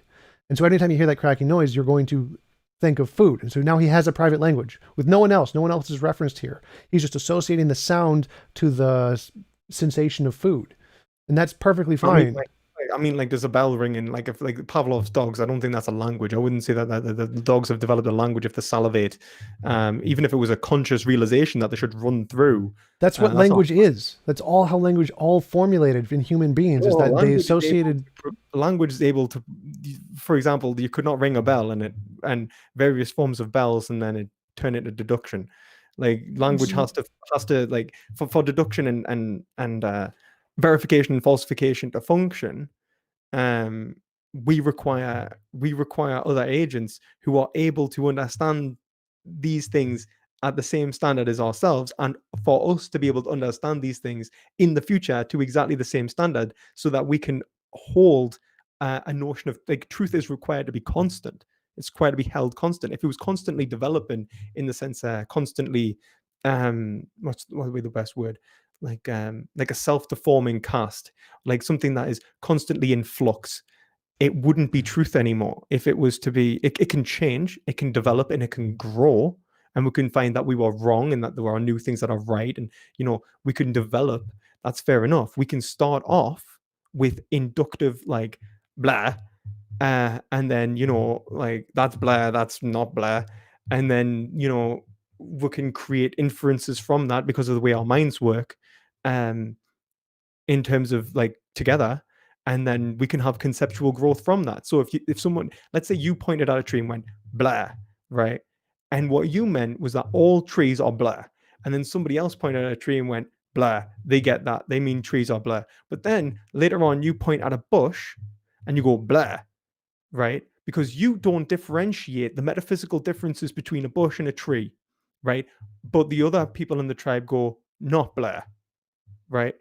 Conceptual growth occurs within you when you are forced into uh, recognizing the metaphysical differentiation between a tree and a bush. Right. But you can do that without other people. You don't need other people for that. You just need to refer to reality. So, for example, if I say tree cracking equals fruit, and then I say, oh, water running equals fruit, and I go to the water, there's no fruit there, then, oh, I now have conceptual growth because I associate this sound to fruit and not this sound to fruit. Not necessarily. I mean, like, for one, like, that's literally how language developed in humanity. Well, I mean, that's a pure assertion, because we do not know necessarily how language developed in humanity. Yeah, we do. We can see it happening in different kinds of species of animals. Lots of tests that we develop language in animals. I don't think that we can say that, like, for example, like, even if we were to say that, like, in terms of, we might be running on different definitions of language as well, which is probably causing an issue. But, like, if I was to say that, like, for example, someone runs over to here's a tree cracking and associate, where was it, like, sound image association, I wouldn't call that language. But then, even if, like, they had sound image association on a really complex scale, and there was nothing holding it constant so that it could communicate even with itself the meaning, if it could not hold meaning constant, then for example, this is a rock, and understand rock holds a certain thing, and which relates to one's own experiences and blah blah blah. Like, if it could not hold that constant, then I wouldn't say it was a language. If it wasn't able to make sure that the meaning was actually being transmitted. Right. Well, I would agree, but I'm saying there is a way for it to maintain the meaning, which is that when it direct relation. Yeah, direct senses experience. Like, I can see the fruit. So, like Russell. What? So, like Bertrand Russell. I'm not sure. I don't really care enough about other people's philosophies to try and research into them. So, like, Bertrand Russell has, like, he argues a very similar thing. But then in this case, you also find some problems with this. So, for example, when a blind man uses the word, I see what you did there. Say if he says a phrase like, I see what you did there, and the word see actually relates to the capacity for sight, has the blind man used the word see properly? Has he used it? Only if he used it in coherence with what he means by it, yes. Right. And like, so how would he know that he's used it properly? If what he means by it is what he used it, then yes, then he used it properly. Like, all that matters is his self-referential thing. Let's just get to that. What is truth? Truth is whether a sentence corresponds to reality. Correspondence theory of truth. Okay. True justified belief, would you say, like, as in that'd be knowledge. Knowledge is, yeah, that'd be knowledge. True justified belief. So, but then to say something was true, if it says it corresponds to reality, yeah, how would you show that it corresponds to reality? Would it just be perceptual? That would be how we go about showing it. Like, that's inductively. I think that's, for the most cases, I would agree that truth is primarily perceptual. Okay, and then knowledge would be, you would agree, would be true justified belief, yeah? Yeah. So can he have knowledge of whether he used the word correctly? That's arbitrary. Like, his usage of the word is arbitrary. It's not about reality. So, like, no, if but like if I say, he's saying the word in reality, and he has an intention in reality. No, like, if I say bachelor is an unmarried man, that's not true. It's just, it's analytic. It's true by definition, just because that's happened to be how I used it. There isn't a reference to reality in that case. It's just made up. This is a rock. How would you know that this is a rock? Like, as in, like, would you know that was right? Like, if his sense experience corresponded to the idea in his head that he referred to as rock. Okay, right. And when we say the words, like, a bachelor is an unmarried man, the difference there is essentially the fact that it exists in your mind. Yeah, there is That's no sense experience of a bachelor. right. Okay. Excellent. But there is a sense experience of a rock. Yes. Right. And so when someone is unmarried, you don't think that's a physical occurrence, like so for example, it's conceptual, it happens in reality, but it's something observable and objective. Would you disagree? No, because bachelor and married aren't properties of things in reality. They're abstract properties we apply to things. You can't go to a different universe and then deconstruct a person's body and find the married or the unmarried or bachelor property in them somewhere. It's not a physical property. It's an abstract label we apply to things, like tall. But like tall, for example, references height, right? Yeah, but there's no truth to tall. Tall isn't like that person is tall is true. Like it's referentially true, isn't it? No, it's completely subjective on the individual. Like tall could be. Well, I mean, you could say that it's subjective in the sense, like, for example, if I was to say, that is a tall tree, because most trees whatever do not grow that big, and what you mean by tall is essentially something which is above average height. That would be like a physical reality, wouldn't it? Like, yeah, but again, the concept of tall would be subjective unless you gave like an actual physical property definition of saying tall is exactly 6 feet, and if it's 7 feet, therefore it meets the criteria of tall, then yes, then it would have an objective criterion. But just saying, we disagree on like almost the entire. Like, I wasn't expecting this, because we actually agree for them almost entirely on morality. Except, well, I thought we did, because when you talk about the impositions of will, like I would agree, like, but I would say will is self-determination, and then self-determination is only possible. Oh, I had a question about that too. I wanted to ask, like you said that there was this other implicit goal in our desires or whatever.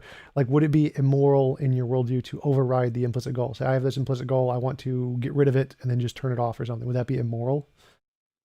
I don't think there is a way to override. Hypothetical, if it was hypothetically possible.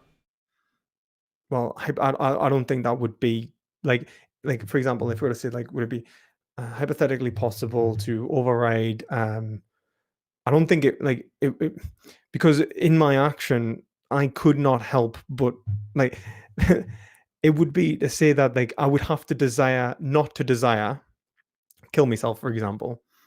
Would it be wrong, for example, to not desire anymore? The example I was thinking of was like, imagine we lived in my best of all possible worlds and we knew there was this property of this implicit desire thing that existed. I don't know what it is. And I say, I want to turn that off. I snap my fingers and it gets turned off. I don't know what that means, but I think the funny thing is that like this is like your entire, like, we're going to get on this in a second, because I think you make a very similar error to Kant in a very different way. Well, at least I'm in good company. I like. Yeah, that's the thing. At least it's like it's. But and utilitarianism does it too. So it's the abstract universal. Like there's no referential point in which, like, you can say something is foundationally good. Like, you'd have to be able to show that it is good necessarily, and that it is, and like you're kind of axiomatically implying a notion of goodness without. Well, again, my notion of goodness is purely synthetic. I think goodness is a object in the world, and we're just referring to that object. So I'm not using. Yeah, but like when you see, like, we're referring to that object, and you're saying, like, we intuitionally know that, there's no. It would be like, yeah, we can't prove it exists. Is the way morality functions. Yeah, we don't have any proof that it exists. It's purely a hypothetical object, like a physics WIMP, weakly interactive massive particle. We can't demonstrate it exists. It's just a mathematical object right now, or just look at the math and say, there's this thing, it could exist. That's it. But then, like, we're not making assumptions when we say, like ontologically good is the imposition, is to avoid imposition of will. It's not just that would be just a description of the object. That's it. So how is that a description of, if it's like the Platonic good, for example? It's for example, it's perfectly good, like everything about it is good, it is, and it's observably good, and I cannot help but deny it's good. Then how would you respond to something like G.E. Moore's open-ended argument? Like, open question. Yeah, so if you ask what makes it good, I'm saying it's literally the physical thing. That object is, its nature is good. No, but why is it that, like, I could go, that's good, and then someone go, no, that's bad? So you could. Language is arbitrary, but I'm saying that it's a fact of the world. Like if I said the world is round and you said the world is flat, one of us is factually wrong and one of us is factually right. And what makes us factually wrong or right is the reference to reality. So I'm saying that what makes it good is there's some property of reality which determines the good. The same property in this thing. So we look at murder occurring in the world. Someone's being murdered. It's an imposition of will. You say that imposition of will is wrong. I say it is. Well, I would actually say it was wrong, but let's say someone says it's right. Like, why are you right and they're wrong? It releases an immoral particle, and we can measure the immoral particle. What? So like I'm saying it's a property of the world. There is literally a thing in the world which is moral or immoral, and if you do a moral or immoral action, it releases a moral or immoral particle, so we can know for a fact this is moral or immoral because it releases this particle. And therefore, it doesn't matter what your opinion is. The release of the particle determined by reality determines if it's good or bad. Your opinion doesn't matter anymore. Just like if I said the world is round or world is flat. But like as of yet, what you're relying upon is intuition, right? Yeah, right now I can't demonstrate the particle. The particle is purely hypothetical. That's essentially right. And but just assume we could actually demonstrate there is a particle. We're bootstrapping here, right? That ethics exists. What? Like that we're just pulling ourselves up by our bootstraps. We're just hoping it does. It's just an assumption. Oh, it's a hypothetical, so it's not an assumption. It's like saying M theory is true. Like we don't know if M theory is true. String theory. We don't know if the many worlds is true. Like for example, we would say that given the evidence, there is a good amount. There is zero evidence for any of these things. They're purely hypothetical mathematical constructs. There's no evidence. Mathematical like means analytically, like as in like there is like given the amount of like what could possibly be true, this is a variant possibility, right? And no, so it's or even probability. Physics isn't an analytic truth. Physics is all synthetic. So all of the but like I would argue that something that was theoretical using reason, like purely mathematical concepts, would be like be a priori synthetic. No. So it's not. Physics doesn't use pure mathematics. It uses physics. So every mathematical object in physics corresponds to a discovered principal particle law in physics. So every one of the things in physics is synthetic. It is a thing that exists, that is demonstrated to exist. And you're only allowed to combine those in different ways. There's no pure analytic math in physics. Yeah, but then if we extrapolate from those things to... you combine them in different ways to create new hypotheticals. Yeah, let's just say like that. Let's just run with that. So we'll combine them in different ways to create new hypotheticals. There would only be like a certain number of possibilities, and some would be more possible than others because they would explain more things, right? Do you agree? That's the difference. There's infinitely many different ways to combine them, as far as I know, because you could add just add the things, the equations, like add 1, 1, 1, 1, 1, 1, 1. Dismiss the original.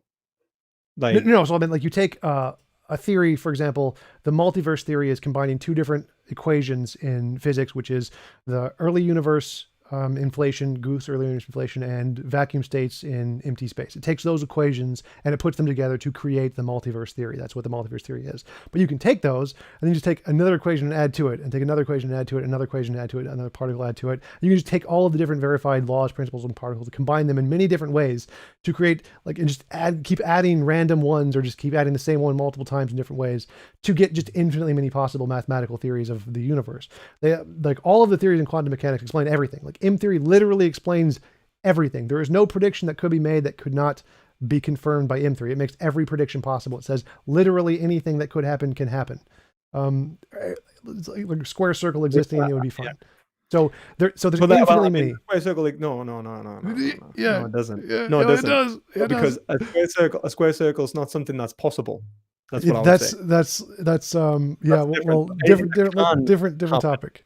Look at paraconsistent logic. It is possible there is a square circle. Possible that there's a universe with 2 + 2 = 5. In which you'd have to assert that logic could that something could not.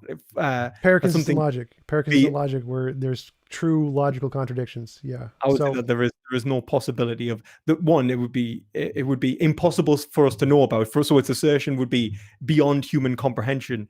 And then I would say that it would that the assertion itself is ungrounded because it seems to reject the necessitation law within modal logic, which implies that it could happen. so that there is a possibility that logic actually functions. Yeah, so So empiricism logic is a thing. There are definitely different versions of logic that do adopt that. Dialectical logic is a thing, but that's a different topic. I tend to agree that I don't think that we should, standard logic is good, but that's a different topic. So the point is that there's infinitely many different ways we could construct physical theories. They all make the exact same predictions. There isn't, the ways to assess which ones are better right now is, does it make testable predictions, which are confirmed? If so, then it wins automatically. None of them do, so we don't have a preference that way. And so the way we assess them right now is which one's the simplest. That's essentially which one's the most mathematically elegant. And that's not really an accepted metric. So right now there is no consensus on which of these is the best. We're just, here's a bunch of theories, pick whichever one you like. That's the consensus. The same thing. We're empirical verification. Yeah, because we're looking for empirical verification. We don't have it, so they're all just hypotheticals right now. And my model of morality.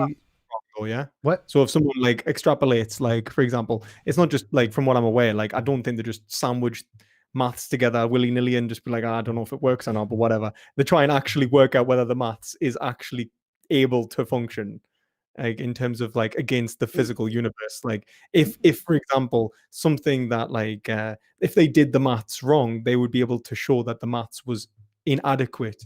Like as in like you could be wrong in the way in which you do maths, even in physics, right? Like you could create a theory which is mathematically wrong. Yeah. Yes, well, sort of. So what they do is they take the observations we have in quantum mechanics and physics and then create a mathematical system that can describe those. And it doesn't matter what else it can describe. If it can also allow for a square circle, that's fine. As long as it can explain the stuff we see, then it's fine. Okay, I mean, we'll get on. But yeah, it's a different topic. So how it relates to my morality is the same kind of a thing. Is I'm looking at the evidence, moral intuition, moral progress. What can explain these? It can be explained purely as a psychological phenomenon we made up through evolution, or it could be explained by a Platonic object, or it could be explained by this abstract ideal of the best of all possible worlds. It can be explained by all of those different things. They're all hypotheticals. We don't know the answer yet. It's not a solved problem in philosophy. We just have a bunch of hypothetical solutions. So like just out of curiosity, why would we come to the conclusion that with your theory that it's the imposition of will, that's just like a shot in the dark given what we know? Yeah, they all are. Yeah, they're all right. different hypothetical solutions. Okay, and they're all hypothetical solutions, and so there is no real grounding for that. Well, there is grounding. It's simply an here's the thing. Yeah, we have bad evidence. We have terrible evidence. We don't know what the answer is. A bunch of people are just hypothetically positing different solutions for what objective morality is. But really, all you have to go off this is that, like, and the jump is pretty big. That you're absolutely right. It's as if morality is a thing. Well, it's moral intuition and moral progress. So it's not. Yeah, so moral intuition would be, let's say, moral sense, which is like primarily like a mixture of like maybe emotion. Yeah, it's purely emotion. It's just I feel that is bad when I see it, and that's it. It's just emotion.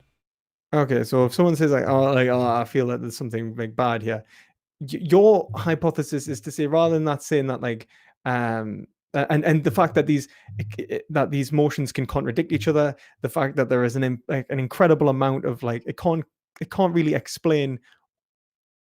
So if I was to have empathy and someone wasn't, if I was to let's say someone was to have like a drive to hurt someone and somebody else didn't, or let's say somebody else wants to be dominated and lose their will in terms of and I know you could say that it's still their desire. I know the paradox. It's actually like you can't desire not to desire. No. I would actually go different. I'd say if you desire to lose your desire and become a perfect slave, then it would be moral to allow you to do that. Right, but then wait, right, because right. I'm sorry. I'm just in paradox right now. Right.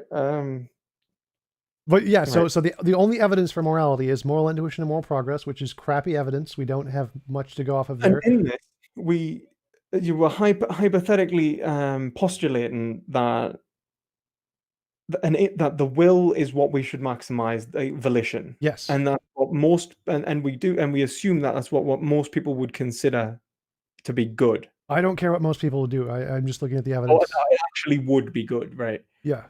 Okay. And Of course, we shouldn't believe this just because I say it. Like that's not a good basis. I then use this as a model to make testable predictions.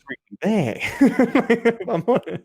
So I make a hypothetical solution to what objective morality is. I make testable predictions, and then we see if the testable predictions are true, and then that would be a reason to believe it. Okay, and the testable predictions, based off this version being good, would be whether people intuitively agree whether it's good or not. No, it'd be like in the future, our moral intuitions are we're going to see rocks as falling on people as immoral. That's like one of my predictions. Yeah, but like right now, like what perceptual, like our way of perceiving the good is intuition. Yeah. Yeah. So you would have to be able to say that the good was something perceivable outside of intuition. Otherwise, you'd be relying upon intuition as verification, yeah, or falsification. No, the verification is what our intuition will be in the future. So I can make a prediction about how it's going to change. So even if it is what we're verifying, could also be explained through psychology, like possibly, like even psychoanalysis. Yes, it could be explained through this, like loads of other things. Problem of underdetermination. Every single theory, every single discovery can always be explained by any theory, no matter what. The reason we accept one over the other is that if it can make the testable predictions first, it wins. See, I disagree. I think that we trust one over the other because we're able to show that it answers more questions than the other, which is why something like relativity overtook. Absolutely not. Absolutely not. So God did it can explain literally everything, but the fact that it can explain everything doesn't mean it's good. It's not. No, I agree. I agree that, but it came first, right? Like it's whichever one makes the testable predictions first wins. That's how science progresses. Like, it's the belief of that time, if you mean by win. No, I thought you said testable predictions, right? So then we're not counting God in testable, yeah. No, God is testable. Like okay. I believe in God. God's going to make a gold brick. I pray to God. Okay. No gold brick. Damn it. Testable. Right. Okay. Right. So and you'd say that like the fact that God cannot answer those testable predictions is why it's lost. Well, no. So it's that God makes no successful testable predictions. If you could make a successful testable prediction and attribute it to God, and it worked consistently, God explains everything.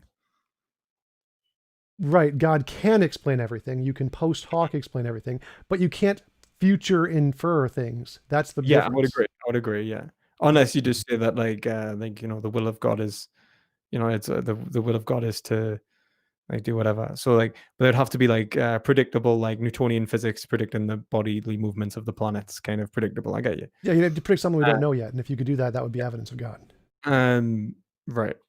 And so it's predictable because it can be shown to be deductively true, as in like if A then B, like kind of like that would just be a different way to make the prediction. Inferentially like flow, as if to go like because if the universe is like this, then this will happen. If that does happen, then I have I have synthetic evidence to say that logical inference was in fact right. The logical inference is just a different way to describe the causal relation. That's it. Yeah. Okay. I get you. I agree. Okay. And we would say that, let's say, because I don't think we're actually disagreeing on this.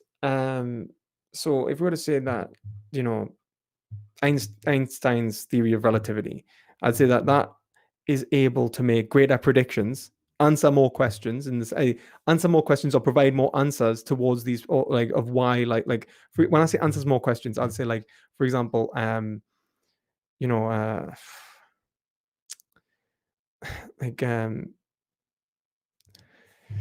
there's a list of past data and it can explain more of the past data than the current theory. So there's lots of different things that are on the table to explain.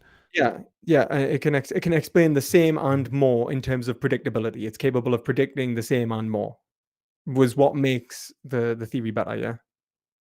Well, I'd make a distinction between explaining past data and predictability. Those are two different things.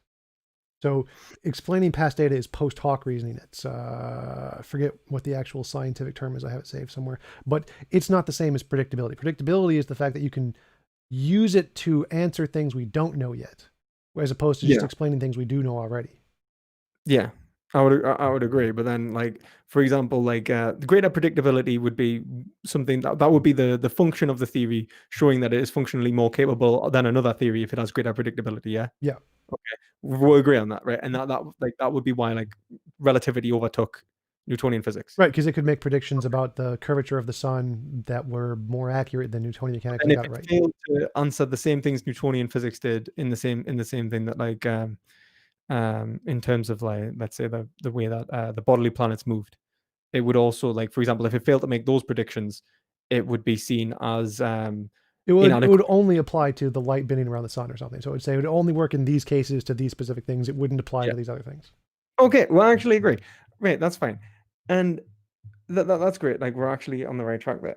So, and you would say that the reason that, like, I would say that predictability, that ability to that predictability, to say that it is capable of greater overall predictions, it's a better theory, is to say that it is giving us more information which can be shown to be accurate against reality. Like, you would agree? Yeah, I think so. Okay, right, cool. And the way that we show that is more accurate is by reasoning. And No, by reference to the world. It's always the sense reference to the world. The reasoning doesn't mean a damn thing. The reasoning is just a language to express the reference to the world. so if we were all having, like, let's say like, I don't know, let's say, like, 5 of us were hallucinating and 5 of us weren't, truth then becomes unknowable for you, yeah? Yeah, we couldn't tell the difference. We would just Or what if I was to say that, like, if I was to give someone an argument and go, right, okay, but given the circumstances of your, like, a rational argument, given the circumstances of your perceptual data, and I cause them to doubt their perceptual data, and they were to they were able to work out whether it was possible or not that, like, or probable that there was a dragon in front of them, and they were to say, actually, that, like, this dragon in fact does not exist, even though 5 of us are hallucinating. I think it was those mushrooms we ate before from that random, like, guy or something. I don't think mushrooms actually make you see dragons, but whatever. Let's just imagine they did.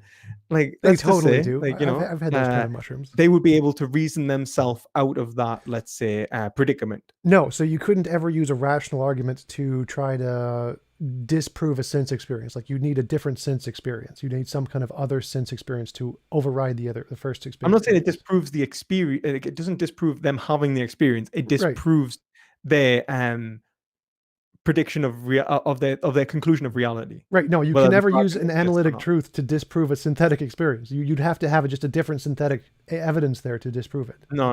I disagree. I think you can rely upon the experience of the other, and I think that's why peer review functions.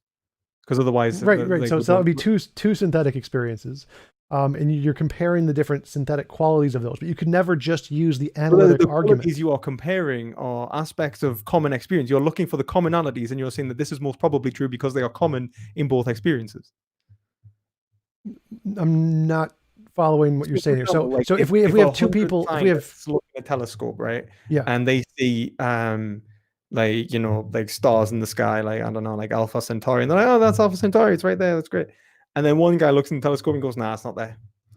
Right? We should believe, like, the 99 out of the 100 because it's more probable that they actually did have because they had the common experience. It's more likely that they are correct together. Well, I would say that we should take whichever theory makes testable predictions, which are confirmed. Like, is if I predict that, well, if we look at it now, we'll see it. As you say, is the form of is a form of perceptual verification or falsification from the other's experiences. Right.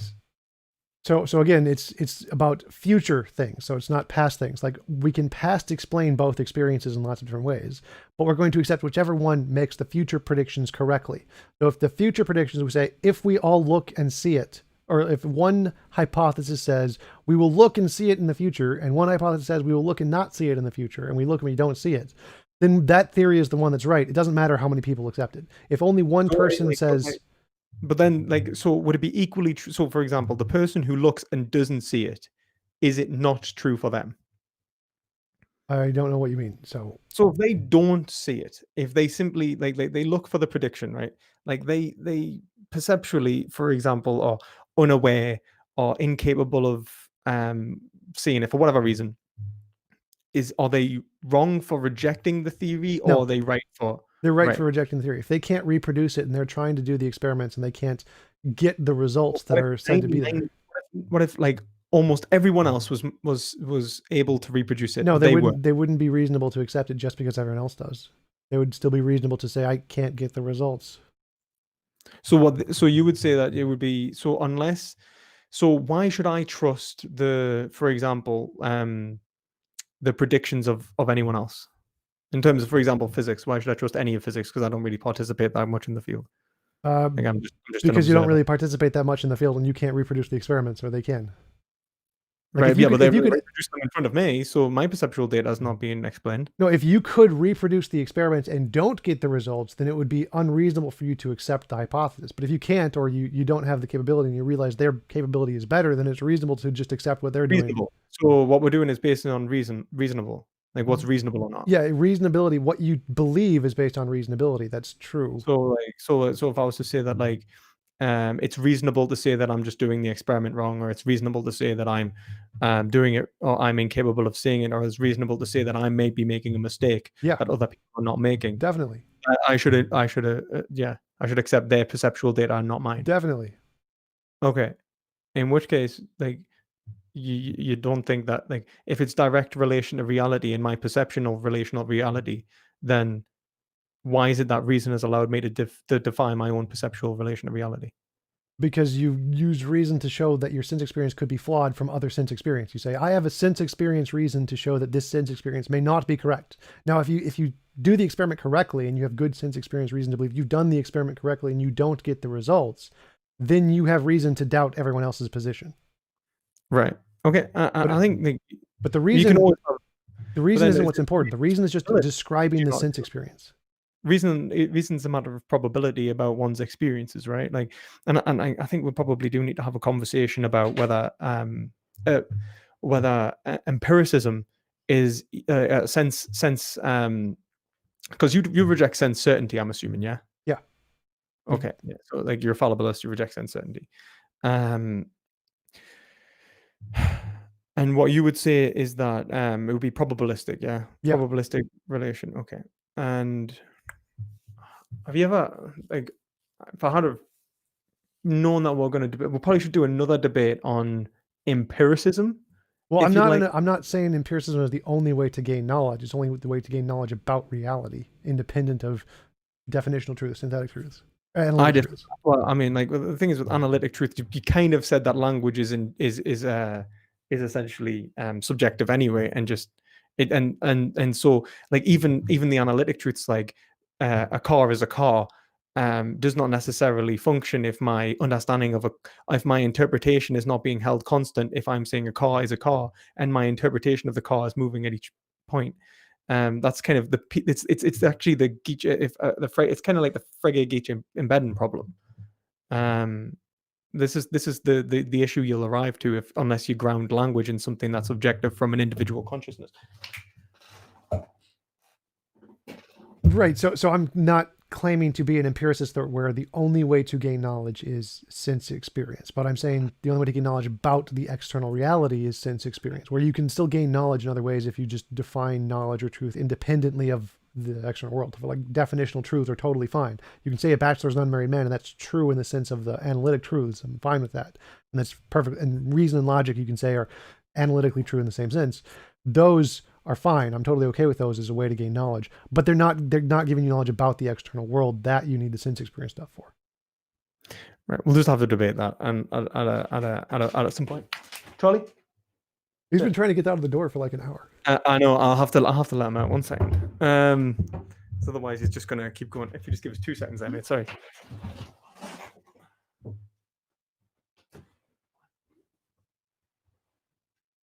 I think someone's making food. That's the. But yeah, like so. If we're then talking, like, if we move on to, for example, you said about my my theory about this idea of rejecting impositions of the will. Like, so for example, if your position in the future, you're in the best of all possible worlds, and then you realize that there's this imposition of will, could you just turn it off? Like, sorry, there is an aspect of your will that you wish to just turn off. I think you'd be asking the will not to be the will then that'll be the best way to describe it. I would say that what makes it the will is the fact that it's a goal-orientated drive. Well, then there couldn't be a separate implicit thing behind it because that would just be the will. Well, yeah, but I'm describing as an aspect of the will. Like that's like for example, when I'm saying that you have a goal, I'd say that you have a goal that you're unaware of, but it is still your goal. It is still the goal of the will. But if there's a And that, goal I'm unaware of, so then there's if there was no impositions of the will, in terms of the way in which my theory works, and you want to say it, is you wouldn't want to turn it off because you'd be trying to turn off what makes it the best of all possible worlds, the satisfaction of that goal. so if there is this goal I'm unaware of, and there's goals I am aware of, there's a difference between those two things. So Yeah. it can't be synonymous with the will. There has to be a difference in some sense, which means you should be able to turn it off and not turn off the other ones. Well, no, I mean, you could say that the will does not have full conceptualization of itself. I do not know myself to the greatest extent. Right. But that means there's a difference between the will and this one particular thing, right? There's a difference between like for example, how I try and enact my desires and what is like desire itself. Like, for example, if you look, I mean, I don't agree with psychology necessarily, but like psychological sublimation, like desires can like sublimate in a variation of forms, like and be expressed. There is a commonality within those desires, which is the action urging processes, which is trying to achieve a certain overall like if you were to say that if you take like the Nietzschean definition, like the will is trying to discharge its strength against the world, and I think that's quite like adequate with yours as well. Like it seems that you're trying to make the world in a certain way. You're trying to make the world in the way that you want to do, essentially. Your original example was that you can act in a way that is contrary to your implicit desire thing, right? That would be.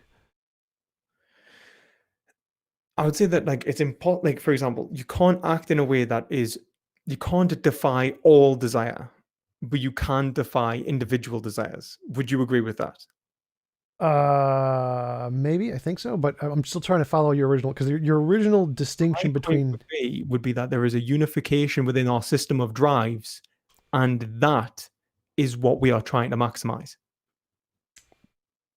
I'm trying to tie this into your original contention with my position. So your original contention with my position is that just fulfilling your desires is not the ultimate good because there's this implicit thing that you could be acting against when you're fulfilling your conscious desires.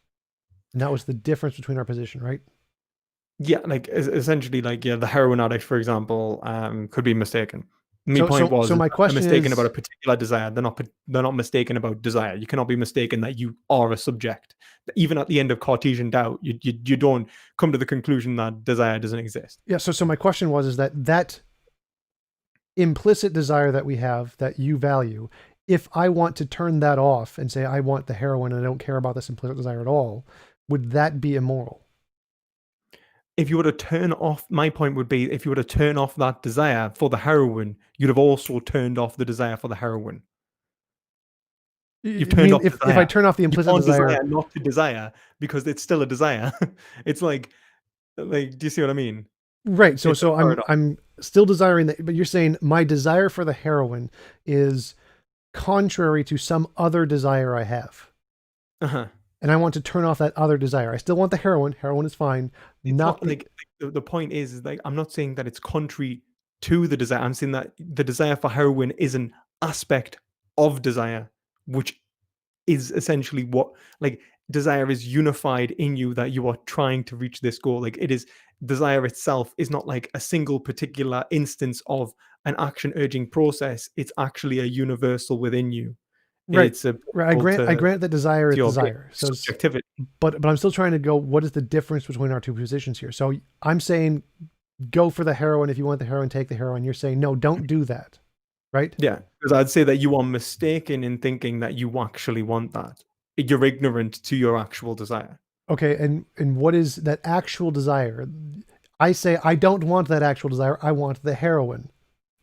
But you say it, but then if you were to say like if you were to just say it, like assert it, I simply want the heroin, right? Then it wouldn't be true against reality, and in which case it's not verifiable or falsifiable and to show that it was right or wrong, yeah? You'd have to be able to show that, no, actually, here is why I actually desire the heroin, right? Well, yeah, Now, you're absolutely right that we couldn't know for certain. Like maybe I have some implicit knowledge of God that I am hiding, and so I do actually believe in God. I'm just not aware of it, like the religious people argue. And now there's no way for me to falsify that. I can't prove that I don't somewhere in my mind know of God. I'm just hiding it. That's a possibility. But but the distinction between the two, there is a conscious knowledge I have of a desire to have heroin, and you're saying there is this subconscious desire to do something else. well, I would say that what unites all desires is the attempt to change the world in a certain way to bring around a consequence in which is positive phenomenological experience, and or avoid negative phenomenological experience. Like you don't desire for the sake of the desire; you desire for the end goal.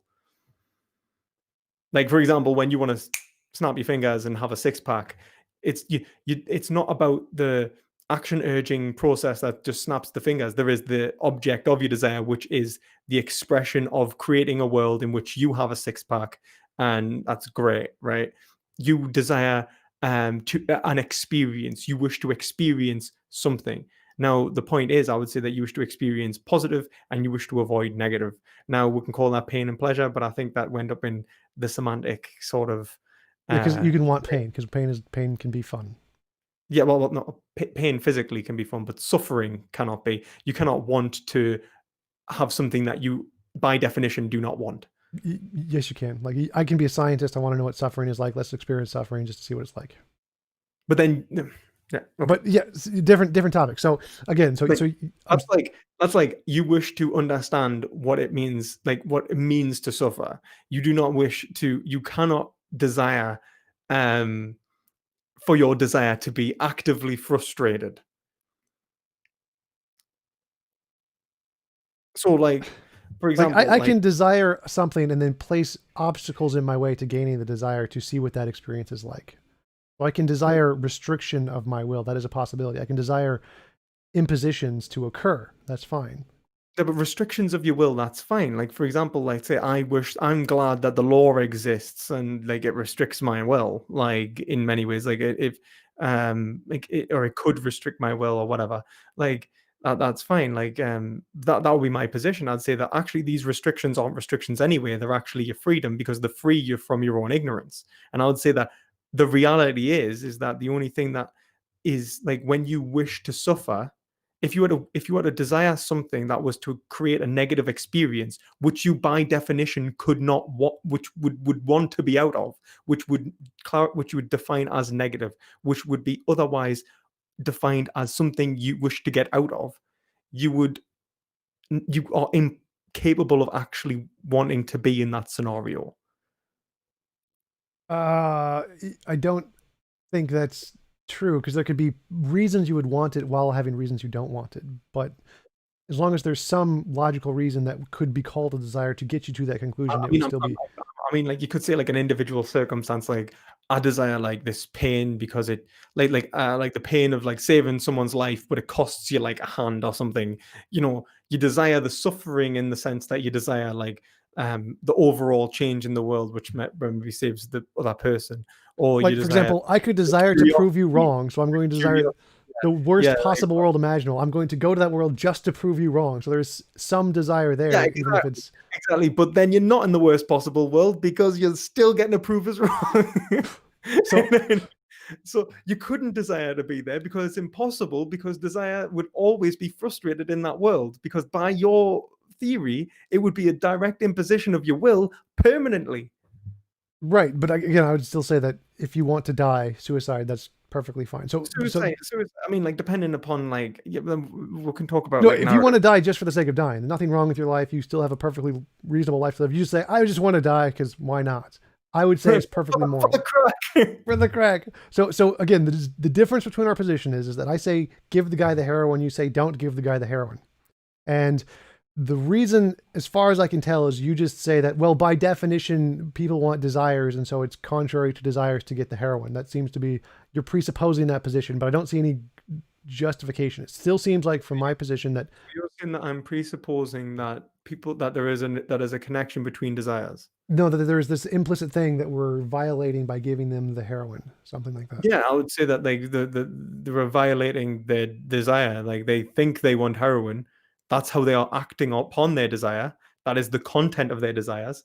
But then in reality, that we're violating what they're actually trying to achieve, which is positive phenomenological experience. And why can't I just say the same thing about, well, you have this implicit desire to have God, and you just don't realize it. Therefore, anything you do that I disagree with is immoral, and therefore you should do this implicit desire to get God. Implicit desire about God, which is like an implicit desire to like, let's say like God's a very funny one because people can define him as good, which is like they say God is good, and then we can end up in the weeds with this. Forget the morality. It's just we can just assert it. Right, that's right. So we just assert that God, you want God, you will be Christian, and if you don't want to be Christian, well, tough, because you want God, you just don't realize it. No, say you have this implicit desire to be with God, you just don't know it. Why do you think I want God? And they say, "Nah, you just do." No. They're saying you have an implicit desire for God, you just don't know it. Right, but they don't actually reference any aspect of me and why. So if I was to say, like, for example, the fact that I ask someone, why are you trying to take that heroin? They will provide me with a reason for the most part, right? They'll go, I want heroin. I want to feel good. I want to take heroin, right? And you say, right, so you want to feel good. Yeah, okay. And you think the heroin's going to make you feel good. Yeah, but you're wrong. And I can show you wrong. Do you know what I mean? Okay, like, so how would you do that? Because heroin is good. Heroin does make you feel good. Okay. And then like I'll say like, right, so you like and like so in one moment he feels good, in the next moment no this is me. I'm saying I want heroin makes me feel good, convince me otherwise, go. Okay, so you want heroin because it makes you feel good. Yeah. Yep. Makes you feel good in a moment. Yep. Let's say, how many hours do you think? Like I don't care. Let's say 3 hours, right? And then you're gonna have negative you'll have massive withdrawals. Like that's fine. Like it's probably actually longer than that, like in terms of like overall effects, actually. Yeah, it like, depends on your tolerance level and what you're used to and how much you're addicted to it. So yeah. Yeah, like for 3 hours you've got of bliss, and then you're gonna go into pain. Yep. Right. You're gonna start a slow path down withdrawals. Yep. Right. And then what? Sorry? I'm fully aware of this. Yes, I know the consequences of heroin. Okay, and I'll say, right, you're fully aware, and you're okay with that, and you're I'm actually okay. This pain pleasure ratio is I'm fine with. I don't even care about it. I just want the pleasure. Who cares about the ratio? Well, this is the point. This is why I said go gas before. Convince me. I'm still like I still want the heroin. Convince me. I would say like you want it right now in this given moment, right? Yes. You, when you are coming down, will probably have wished you hadn't taken it, or you would wish you had more. Right? Yeah, so or I just wish the pain is gone. Yes. Yeah, you wish the pain was gone. Yeah. Well, you can't change the pain from your consequences. You can't will backwards, can you? You can't like undo. Well, I can't will to undo my heroin, but it's definitely possible. It's not logically impossible for the pain to stop. Like I could will to take the heroin, and then I could will for the pain to stop, and the pain could stop. There's no logical contradiction there. Well, I mean, I mean, in terms of like, you could do something else which would then remove the pain. Like, you mean, like, yeah. Yeah, I mean, just like I snap my fingers and we're in the Matrix, I turn the pain off. Okay, yeah, that's fair enough. Except then that changes what heroin does, and like I'm talking about the reality that we live in, and how it's actually going to affect you, and like and so on, right? Right. So I'm saying that you will not value the come down, and you agree that I will not value the come down, and then I will say afterwards, do you think that the pain of the come down or is worth the pleasure of the high? And you say, like, you know, like if you were to be, you know, rational about it, you might say, I'm not sure. Right? Okay. I'm not sure. So let's go with your example. Let's go with your example and then say that what if there's a third possibility? So that you have option A, take the heroin, feel the pain, but also feel the suffering afterward. Option B, don't take the heroin, don't get the pleasure, but also don't feel the pain. Option C, we're in the best of all possible worlds, take the heroin and admit the pain. Which is the most moral option? Yeah, but the best of all possible worlds is defined as the best scenario. Oh, no, that's just, it's not defined as the best. It's just a label I give it. You can just get rid of the word best, call it blurb if you want to. I don't care. So you have the three options. Option A, take the heroin and feel the pain. Option B, don't take the heroin, don't feel the pain. We agree that the greatest expression of will would be like, for example, it would be like the greatest expression of one's desires without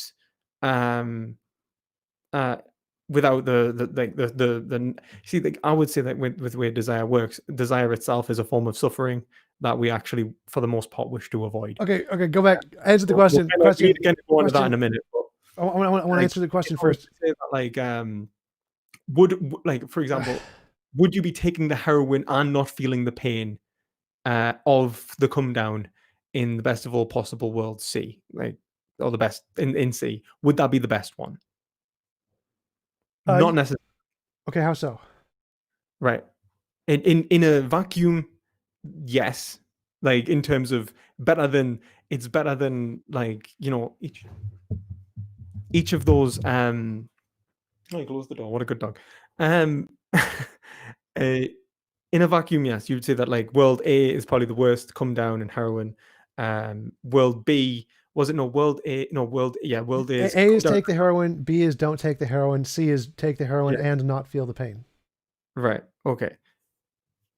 Obviously, in C, I would say that, like, the only thing that could make it not the best of all possible worlds in that, or the best scenario, is outside issues, outside this particular heroin. Okay, so assume there's this other issue, whatever it is, option D or whatever. So now we have 4 options. We have option A, which is take the heroin, feel the pain, and whatever this other thing is.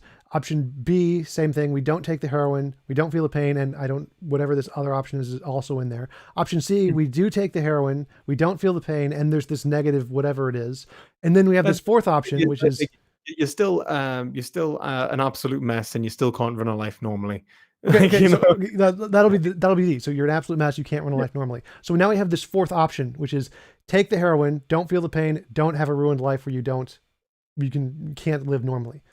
So now and let's say that, like, by the way, I mean can't live normally, you cause suffering to other people. You could mean anything you want by it. It doesn't make any difference to my example. My example is that now you make this other variable also optional. Mm-hmm. So if you have the heroin and you don't have the option of the... But I completely agree with that, in which case we're saying, like, what we're talking about is that ethics, what I would say ethics was the ability to overcome these issues in the greatest overall possible circumstances, the greatest expression of will. I would completely agree with that. But then I would say that in your greatest expression of will is that removal of the negative consequences, because you have an implicit evaluation across your whole life and each circumstance in which you evaluate these different scenarios. Like, if you could just turn off the come down of heroin but keep the positive, you would. If you could, like, you know, run a successful life whilst taking the heroin, you would. Like yeah, absolutely. But ethics is the expression, the greatest expression of that relationship between pleasure and pain within a narrative of one's own life. Right. So that's where there isn't a disagreement between our positions, because again, the difference is should we give the guy the heroin or should we not give the guy the heroin? You're saying we shouldn't because there's these other consequences, and I'm saying when you talk about, like, now. No. So again, the context of my morality is the best of all possible worlds. To know what the objective morally thing to do is, you have to put every one of those options, the consequences, in that optional category, in the best of all possible worlds. So if you can take the heroin, not feel the pain, and still have a perfectly reasonable life, that's the most moral thing to do. And we can determine... I would agree, but it's an abstract universal. It's like... it's meant to be. Yeah, and I get that. Like, but, like, you know, in the words of Anthony Flew, when he talks about God, it dies the death of 1,000 qualifications. No. That's the starting point. So you can start by discerning what the objective moral standard is by putting it into the best of all possible worlds, and then you go backwards and you can say, well, where are the limitations? We don't live in the best of all possible worlds. Here are the limitations of our worlds, and then we can determine the pragmatic thing.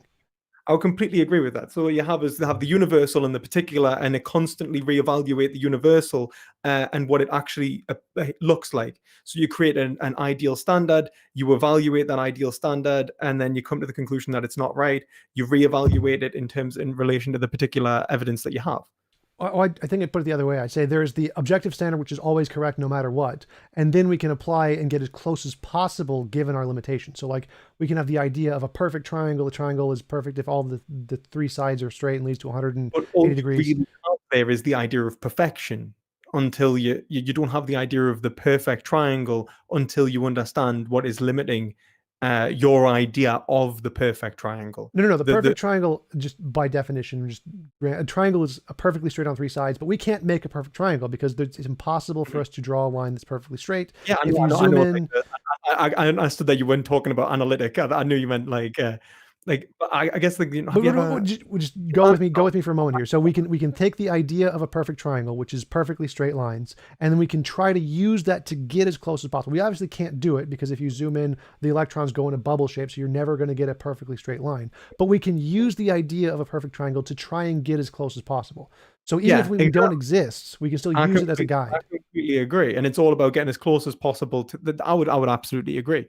But then I don't think that hermeneutically is the other way around. Like you're not always arriving at like you like, don't get me wrong, you do start at the like it's a combination of both. It's kind of like it's like the Euthyphro dilemma. The whole point is when you talk about or any paradox, like any like definitionally true paradox, you be kind of coming to the conclusion like when you apply what is it? Does God love the pious man because he's pious, or does he love the or does he love by the God because he loves it? Yeah. And like that circle, like the whole point is that they're actually the same thing. Like it's one and the same thing happening simultaneously. That's why it's a circle, because it's tautologically he is both loved and lovable. They are one in the same. Well, the question of the Euthyphro dilemma is something pious because God says it's pious, or is it pious for some independent reason and that's why God says it's pious? So it's not actually a circle there. It's just two different options. Yeah. I mean, like if you were to say like, but because the whole point of the Euthyphro dilemma is to say like, is he pious because he loves them? It was to say that because the gods love him, or is he loved because he's pious? He's saying like, but what makes him like? Is he lovable, or is he loved by the gods? What is the determining feature? The point I'm trying to make is more of the fact that it's one and the same. It's describing the same, like the love of the gods and the being loved by the gods as being lovable by the gods is the same thing that's being described in two separate ways. Is what I'm trying to say. No, that's not quite the same thing. So the Euthyphro dilemma is asking, is that guy pious simply because he's loved by the gods? So is what makes him pious the fact that the gods love him? Or was he already prior to that? He was, by some other standard, he's defined as pious. And because he's defined as pious by this other standard, that's why the gods love him. So it's asking the ontological question of what causes the piety there. I get that. But I'm saying that it would like, I'm probably talking like, in a way that's probably a little bit abstract, because I'm almost talking about a conversation I had with me friend who's doing theology. And essentially, what I'm trying to say is that there is not a logical mistake in separating what is lovable by the gods and what is loved by the gods. They are one and the same thing. Oh, right. Those would be definitely the same, right? Yeah. Wait, did you say they're not the same? Or no, those are the same. Like just saying what I love and what I can love. Yeah. That's all I'm trying to say. That's okay. Right. Like, and like that's what I'm trying to say when you're describing that, going from universal to particular. Like you when you're saying like, is this the best of all possible worlds? No, then we'll change, what we're doing. I agree, but we don't act with this notion like, we don't sit there and go, right, what is the, like, even if we think like, what is the best of all possible worlds, right? So the best of all possible worlds includes the absence of this frustration of the will. And then you go through and then you go, actually, no, it actually, it has this one, or it doesn't have that one, and it has this one. You reconfigure the goal just as much as you reconfigure the particular, like in terms of your knowledge of the goal is modified. It's kind of like, when, ancient medieval Christians, when they go on a quest and they find out actually the quest was about something that they hadn't fully understood, and then they find out the goal of the quest is something different. Well, can you explain this to me in the context of the triangle? So the perfect triangle is a object with three sides, 180 degrees, and I'm trying to make one as close as possible using a laser cutter, even though it's not perfect. And then I try to make one with an electron microscope, which is a little better. But how does my how does my perception of the perfect triangle change? Let's say like when you say the perfect triangle, um, with a triangle, because analytically, like a shape with three sides with the straightest of all possible lines that equal to a certain point, it's almost impossible to say that it is, like you'd be saying that a triangle is, so the perfect triangle is this. But what my point is to say is that our understanding of what makes something good can be flawed. Oh So yeah, if I was to absolutely. So I'm not making a yeah, definitional so argument here. what makes it the best of all possible worlds is what can be flawed in the first place. So Right, when right, I I go agree. through and reevaluate, then I can modify my notion of best. Right, right, I agree. So the definition of best here isn't the part. That's just a label I'm giving it. So the what makes it the best is something in the world. Like what makes a triangle is. I agree. No, we both agree on that. So your idea of what's best can't change. It's just an objective fact about reality, like a triangle is an objective fact about reality. No, your idea of best, I mean, if you were to say that it's an abstract the abstract universal best cannot change, right? But as in like platonic good does not move. It's unchanging. Yeah, I get that. But your conception of the good moves, yeah. definitely. You could be Yeah, delusional and okay. whatever. That's my point about hermeneutics. We start when we're evaluating, we're not comparing it against an abstract unknowable, because it's perfectly unknowable. It's like trying to describe God. It dies the death of 1,000 qualifications. We don't know what it is. We know kind of what it is in terms of this abstract universal. If we say if this is the most ethical, best world, when we say this is kind of what it is. It's not it's the best that we know of. Right, but that's an It's the epistemology best. question. The That's a reference. epistemology question isn't relevant to my argument because I'm making an argument on ontology. I'm saying there is an objective fact about what the best is, and we're trying to get there regardless of whether But we our can. knowledge is how we I guess my point is that when you're using morality, you're using it descriptively, when I'm using it prescriptively, and I'm saying that ethics, ethikos pertains to behavior. So what I'm saying is that when we are acting in the world and we are referencing, because you talked about referencing this notion of best possible world, um, that we are referencing the idea in our minds, the theory of what the best possible world is, in order to achieve it, right? And that has ontological bases, which I agree, but then it is not the actual best of all possible worlds. In fact, our knowledge does not actually perfectly correspond to the best of all possible worlds. Sure, you say that about anything, but that would be Yeah, irrelevant but to it my argument. gets better. I would say it gets better in terms of being able to produce better consequences, in terms of being evaluated as being better, closer to the best of all possible worlds. Sure, but that isn't contingent on my argument. And that's the same. No, but I'm saying that's why I said that's hermeneutics. You're doing this, and you were like, no, it's the other way around. And I was like, no, we're actually agreeing. Because that's actually what's called philosophical hermeneutics. You go from universal to particular to universal. It's like the hermeneutic circle. Right, epistemically, how we get to the knowledge of them does work that way. But my argument isn't an epistemic one about our knowledge. My argument is there is an ontological fact of the matter. Our knowledge is irrelevant. How we get there doesn't matter. But we're talking about the ethical performance of acting within the world. The pragmatic approach, yes, but I said it's always in reference to and then when we're acting, yeah. So the way we're acting, which is purely subjective and epistemic, and we can't be certain about it, that can be measured based off of an ontological standard, which is true regardless of our knowledge of it, and that standard doesn't change regardless of our knowledge or perception or beliefs of anything. Well, I would agree. In terms of I would absolutely agree. That's not the issue. The issue isn't that the ontological reality actually modifying, as in the truth maker. I would say that, yeah, that's held constant, but our theoretic in Oh terms yeah, of absolutely. Our theoretic understanding of it completely changes and can be wrong all the time. That's purely yeah, that's great. We'll agree. Yeah, We'll agree. sure. But in which case, what I'm saying with the heroin addict is that in what he's wrong against is that best of all possible worlds, that he wants to take the heroin, that in the best of all possible worlds, he wouldn't want to take the heroin. Right. Now that's where I would disagree. I would say the best of all possible worlds, he's totally fine to want to take the heroin. Right. Except I would say so if I was to turn around and say I'll turn around. Let's say I was to say that you're saying that he mitigates all these consequences. I'm saying that you're talking about the greatest expression of will, which is perhaps the greatest expression of, like, for example, he could desire two separate things simultaneously of various degrees, but overall create the greatest overall life narrative from which he would judge to be the best in the best of all possible worlds. He lives the best life, of course, the greatest expression of will for the greatest amount of time. Would you agree?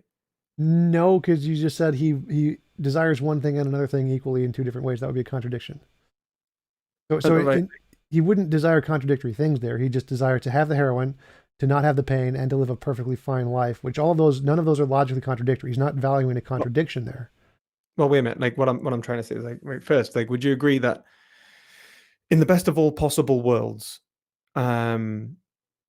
anyone would want the greatest expression of their will for the longest period of time?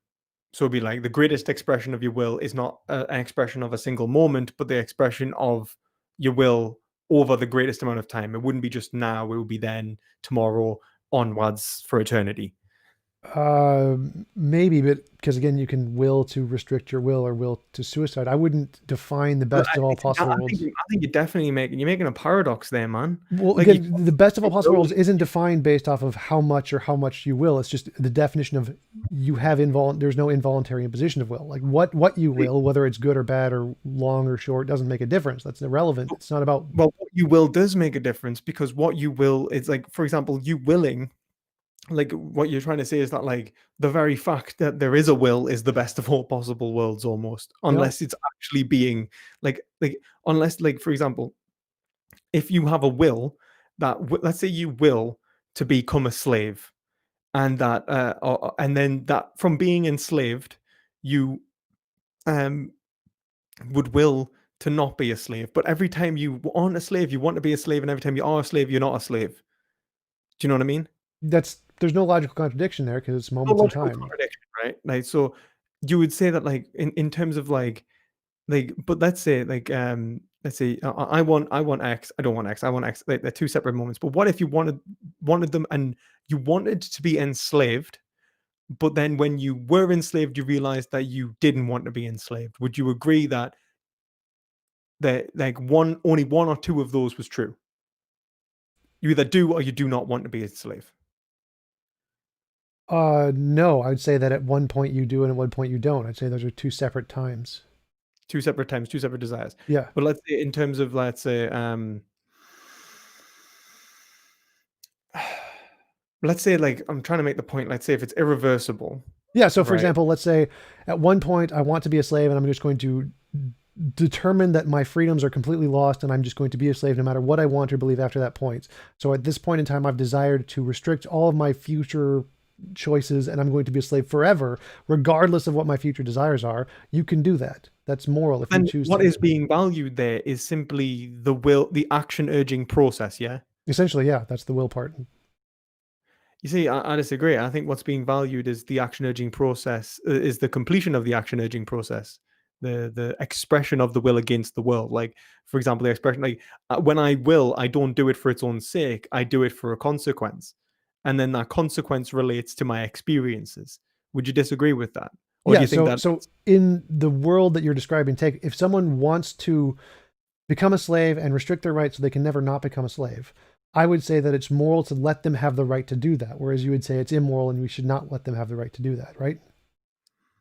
Wait a minute. Sorry, say that again. So if there's a person who wants to be a slave, they're going to give up all of their freedoms forever and say they can never not be a slave and they're just going to be forced into slavery for all eternity. My worldview is they should have the right to do that, and your worldview is they should not have the right to do that. Yeah. And that's where we disagree, because I would say that the higher good is the option. You should have the option to determine for yourself what you want there, and not. And it's immoral for me to restrict you from having that option. My point would be to determine for yourself is an action of giving reasons and sufficient justifications. It's not simply the volition. Right, and that's where we disagree. I'd say that if we look at the case and say, well, which is more moral, give them the option or don't give them the option, I think it's always going to be give them the option. It's going to always be the more moral. I think the point in which we disagree is how much the action and the will is our own. I would say, like, I would take the Nietzschean I'm a point. determinist, so I think there is no or Yeah, but this is where we disagree, because it's like, if I say how much of it is my own in terms of metaphysically being my, this is why I don't understand your point about the evil demon, because it's exactly the same. In terms of it being identifiable to me, all it has to be for you is to be like, my words are identifiable to me so long as they're coming out of my mouth. It doesn't matter if the evil demon spoke them first. It doesn't matter if nature gives them. They would still be mine. Like, and in terms of metaphysically, for me, what I would say, what makes something my own is essentially my action, the the my own rational justifications from which I apply a concept of ownership, property, that I am actually owner of this action, that I have chosen for myself, that I have been uncaused and unrestricted to the greatest of overall possible degrees, that I've had the fewest overall causal notions acting upon me, for example, people forcing me to do it, or nature telling me what to do for the most part, and at the same time being unrestricted, actually managing to achieve it, do it, implement it within the world. And I would say that the combination of those two, positive and negative freedom, is what we mean by freedom, not necessarily like simply unrestricted, which would be like the Hobbesian sort of view of freedom, which I think you kind of argue for. Yeah, that's definitely where we would disagree, because I think it's completely incoherent to argue for like rationality being the justification of freedom, because pretty much everything we do is emotional. It's not rational at all. Rationality itself is purely an emotional process, and there is no such thing as free will. It's your desire thing. We have, in order to be rational, we have to desire desire the process in the first place. And if we don't, then we wouldn't be rational. So, but the free will thing, again, I think free will is completely incoherent. I think it's logically impossible to have free will. So there is no such thing as a free choice. And I would agree with you that identity doesn't change whether it's from nature or from an evil demon. That's not the point. The point of what's different is one is an involuntary imposition of your will by another will. So like a will has imposed on your will to make it a specific way, whereas nature doesn't have any deliberate action that way, and so it wouldn't have that way. And so it's still your identity in both cases. You are still you, regardless of whether or not it's predetermined by nature, predetermined by a will, but it wouldn't be an involuntary imposition of will in one case where it wouldn't the other. But it wouldn't be in the demon thing, because it would still be the exact, nothing about you would change. Well, the you part isn't the difference here. The difference is there a will doing something, or is there a will not doing something? That's the difference. But why would the will of another be any different to, why would it, like, it wouldn't be different, it's the same. If your will is not constructed by you, and the only reason that you identify with it is because of the phenomena that is you producing sounds and vocalizing and whatever the hell it is that you're doing, like acting within the world, then if that is the criterion, that is what identifies your actions with your identity, then nothing has changed. No, I agree. I've said that multiple times. You're still you in either case. If you is made by God being or by nature, it makes no difference. You are still you. The difference in that case is that one, you are determined by a different being, and one, you are not determined by a different being. Why is that relevant if you... It's just in my definition of involuntary imposition of will and how that works. So they're both involuntary. And like, whether you even said like nature can involuntarily put an action on you, there is no difference there. No, the difference is that one, your ideas are determined by a different being, and one, your ideas are not determined by a different being. That's the only difference. But I don't. Yeah, but that's the thing. Like, why is that morally relevant in terms of imposition? The imposition is happening in both cases, whether it's conscious or unconscious. It's a different kind of imposition. So again, it's purely just based off my definition of morality. All of your thoughts, actions, and behaviors are all impositions upon you by nature, or by a god anyway. So they're all yours in the same respect. There is nothing metaphysically different about them. There definitely is. The metaphysical difference is their origin. That's the difference. But why does their origin change the notion of imposition, which would be the same? It doesn't change the notion of imposition. It changes the notion of where it comes from. Like for me, an identity, what makes an individual an individual, it gives you individuality, is the fact that your consciousness is an emergent property from non-consciousness. That's what gives you you. That makes you you. If your consciousness came from a different consciousness, then you're not you. You're just a determined process of that other thing.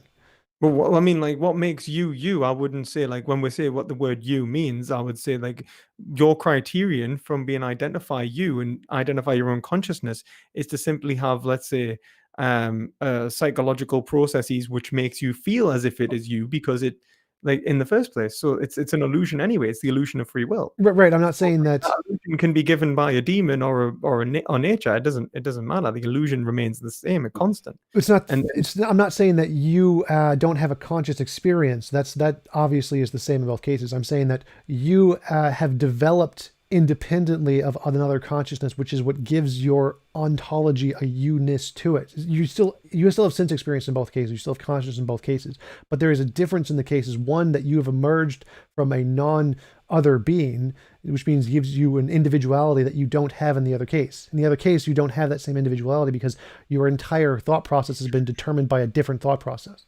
And individuality for you would be, how would you define that?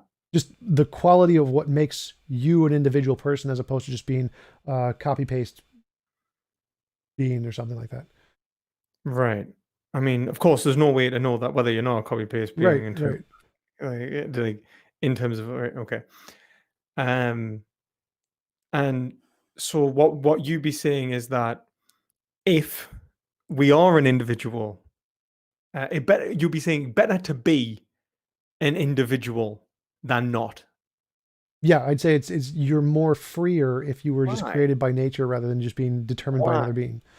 Well, if a being said, "I'm going to make you jump in squares and like jumping in squares, and you have no choice but to jump in squares," And that if nature did seems the same, horribly immoral rather than if it just came about by random natural processes. why does it seem immoral? Because there was because there's culpability related to the demon. Yeah, so I'd say that the demon is forcing Or you to do culpability this. related to the demon if he's also controlled. So I'd say it's controlled by the greater demon. It was fine by me too. Or it's controlled by, like, an infinite regress of demons or nature. Yeah. So I'm saying that the nature one's fine. Nature just doing it, that means that you have a unus. I think the only thing that's changed is your emotional state towards the demon and nature.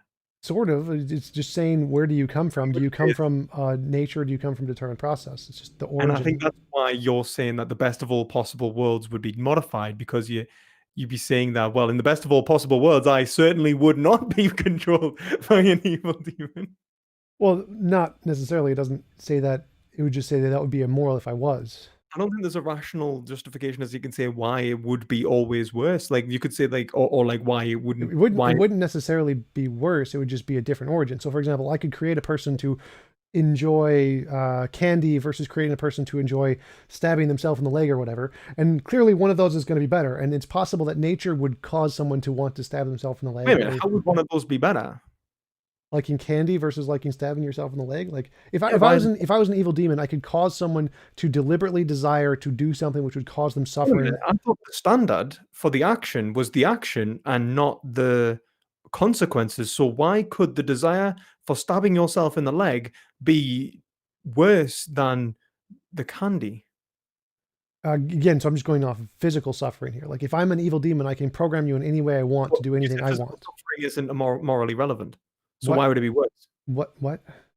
You said physical suffering wouldn't It's be just morally relevant. an analogous argument. It's not the suffering that makes it bad. So as an evil demon, I could make you do anything I want, which means all of your determinations aren't what you want, they're what I want. Okay, yeah, but okay, well, but we've just agreed that, like, the idea of identity is actually an ad hoc which describes your. Well, no, I'm not saying the conscious Right. experience thing. That part of identity is the same. That part doesn't matter. What I'm saying is completely your will isn't your will. It's my will. I'm making your will whatever I want it to be. Your will is just, again, an ad hoc of whatever the hell you're doing, right? Whatever processes that are going on in your brain, because that's how determinism works. Yeah. So, but your will is not your will. It's mine. I've made your will into what I want it to be. Your will, it's nature's. It's not anyone's. There's no individuality in terms of it being anyone's. It cannot be property. It simply is. I'm not sure what you mean here. So two hypothetical possibilities. One is there is a God and he's the ultimate nature of reality. One is there is no God, it's just nature. And both of these things create a being in some way.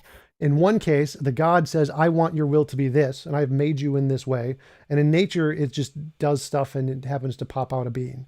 In these two cases, there's a difference, is that the will of the person in the God world isn't his will. It's the will of the God. The God made your will into that. So you couldn't say it's your will. It's the God's will.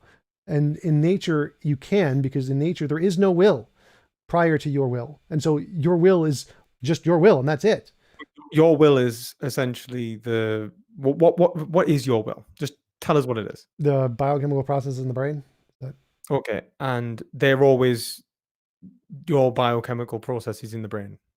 If your Like, will always was in your brain, in the sense that it's like, regardless of what language we place upon it, they occur in the same place in the same way. Yep, ontologically, there is no difference between you and either of these universes. So there's physically only a nominal difference. Yeah, like how you came about, your origin. That's the only difference.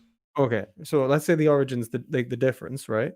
Like, what I don't understand is how, if the biological processes in the brain have been created by the evil demon or by nature to create you in a certain way, how does your definition of individuality, of identity, change whether it's yours or not? Because it's still yours in terms of your definition of identity, because it's No, because happening in the brain. you're conflating two different definitions of identity. One is that, like, if I create a car, give it a BMW stamp, it's a BMW.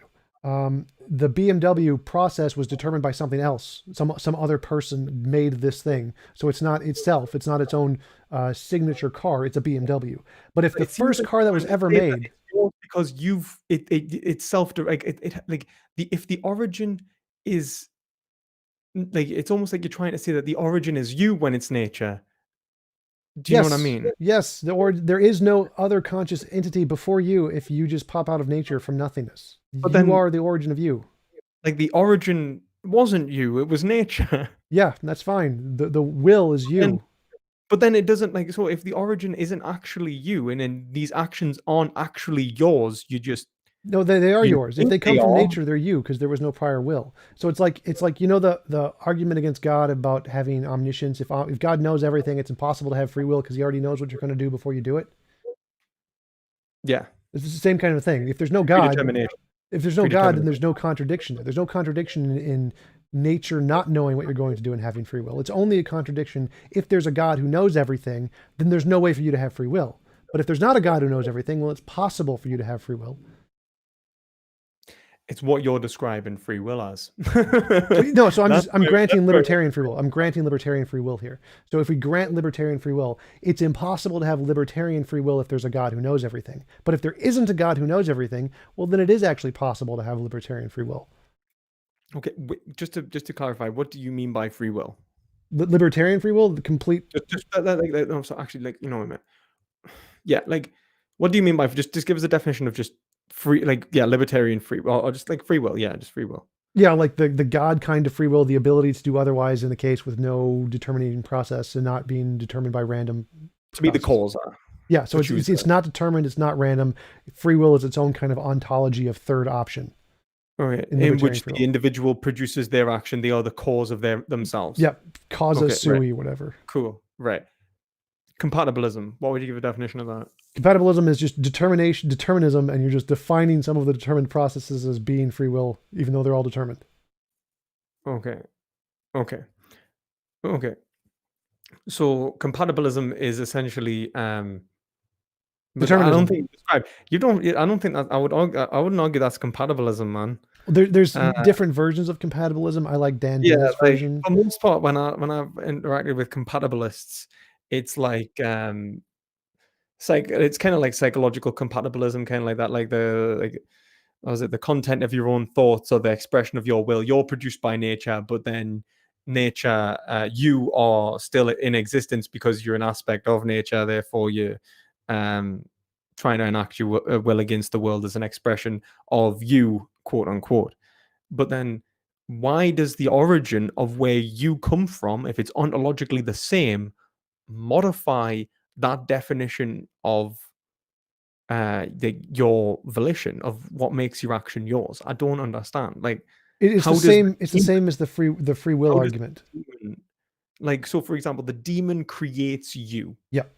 You exist. Yep. You act within the world. Yep. Those actions are yours. Yep. Why? Because the demon made you that way. But nature made you that way. Right. As well. So again, the difference is the same difference between if a God exists who knows everything, if a God exists who's omniscience, you can't have libertarian free will because there's no ability to do otherwise. The ability to do otherwise is gone if someone already knows what you're going to That's do. the same with like if let's say like nature predetermined, if nature determined every single it's the exact same thing. Like Right. So I'm not making a literal comparison to free will here because I don't believe in libertarian free will. The point is that if there is a being there who knows something, there is a difference in the ontology between the two worlds, which some properties are going to be limited in one that are not limited in the other. right, what you're saying is that the demon would know that your actions were theirs.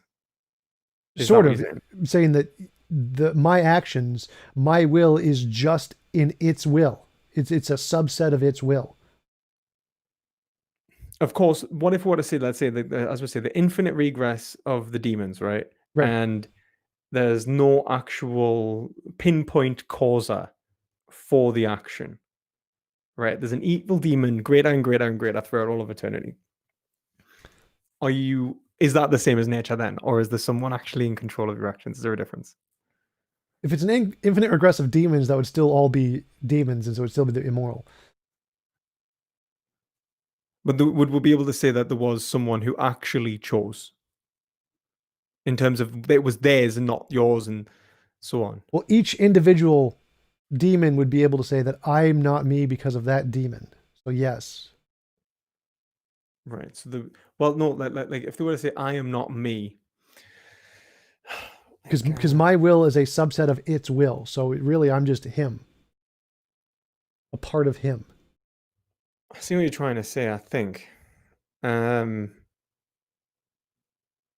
think what you're trying to say is, like I said, it's a notion of identity. Like your identity being a subset of another identity means that it's not your identity. Yeah, it's just a part of him. But then, like I guess like my point would be that your identity isn't necessarily. I don't think that it's a subset of. Like the whole point is that your identity would never be the subset of any identity. Your identity is just like, for example, what you're attributing to an already predetermined causal like ontology. Like, yeah. Like So if there was nature and nature created a being. It's just a name. It's nothing like it's not actually a thing, right? Like you don't exist in the sense that like your will is unique and it exists in the sense that it's Yeah, your will isn't its own in any way independent. that's different from what it would exist. Like there would be no ontological variation. The only thing would be like an epistemological, maybe like you could say that the demon thinks, for example, that he's in control. Like Well, no, think about an example of where there is a world who exists and the world creates a being, and then that being creates a different being. In that case, the first being is himself. He can justifiably say, "This is my will, and I am me." The second being can't. But why does the first being think that he's himself? Because he was supposing that we know that he knows that he was created just by a random process in nature. There was no prior will determining his will, so he's not a part of a different will. So he knows that he was created by some random process in nature, and what he attributes to that random process is his No, he his doesn't will. attribute. His identity is him. His identity is a unique thing that has emerged from this random process. And then he creates another right causally. So the same causal process, and he says that person now acting upon the world is an aspect of me because I created them. Yes. So if you determined all the processes in their will, then they're just a part of you. Now you could possibly just create a random process. Like an aspect of nature. Yes, he's an aspect of nature. But that's not a will. Nature doesn't have a will. So his will is himself. You can say that's him. But what he's attributing to saying that's him is just the fact that like there was no prior will. Yeah. He's describing an aspect of nature and then saying this is a will. Yeah. Do you see what I mean? Like, yeah, that's not a problem. That's called an emergent property. Nature and him. Just as there's no difference in saying that it's you or the demon or you and nature. There's definitely it all remains the same. No, it's so simple. Like for example, if suppose I was created by nature, so I'm purely a random process, there is a me, and I create two beings. One being who I've determined all of their processes to be exactly what I want them to be, and one being who I just left to random chance. The random chance one is moral. The one I determined is not moral.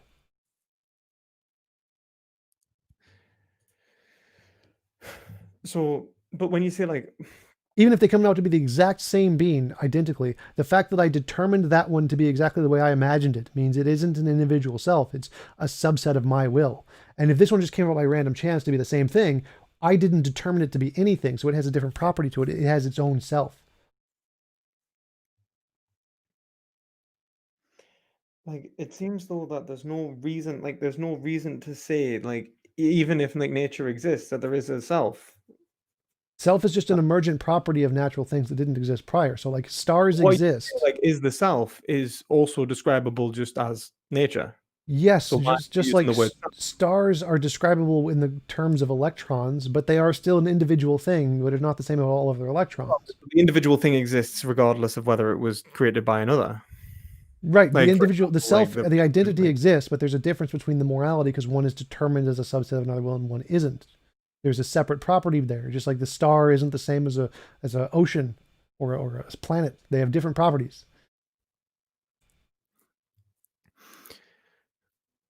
like I understand that obviously the difference between this ontologically, the difference between a star and an ocean is really easy, and you say they have different properties. The difference between you being exactly the same in two possible worlds where you were created by a demon or created by nature, and that in both cases we're ad hoc describing your will as something other than the determining process to give you a descriptive notion of individuality, which is absolutely not necessary, like not the case. It's just all like individuality in this case doesn't actually exist.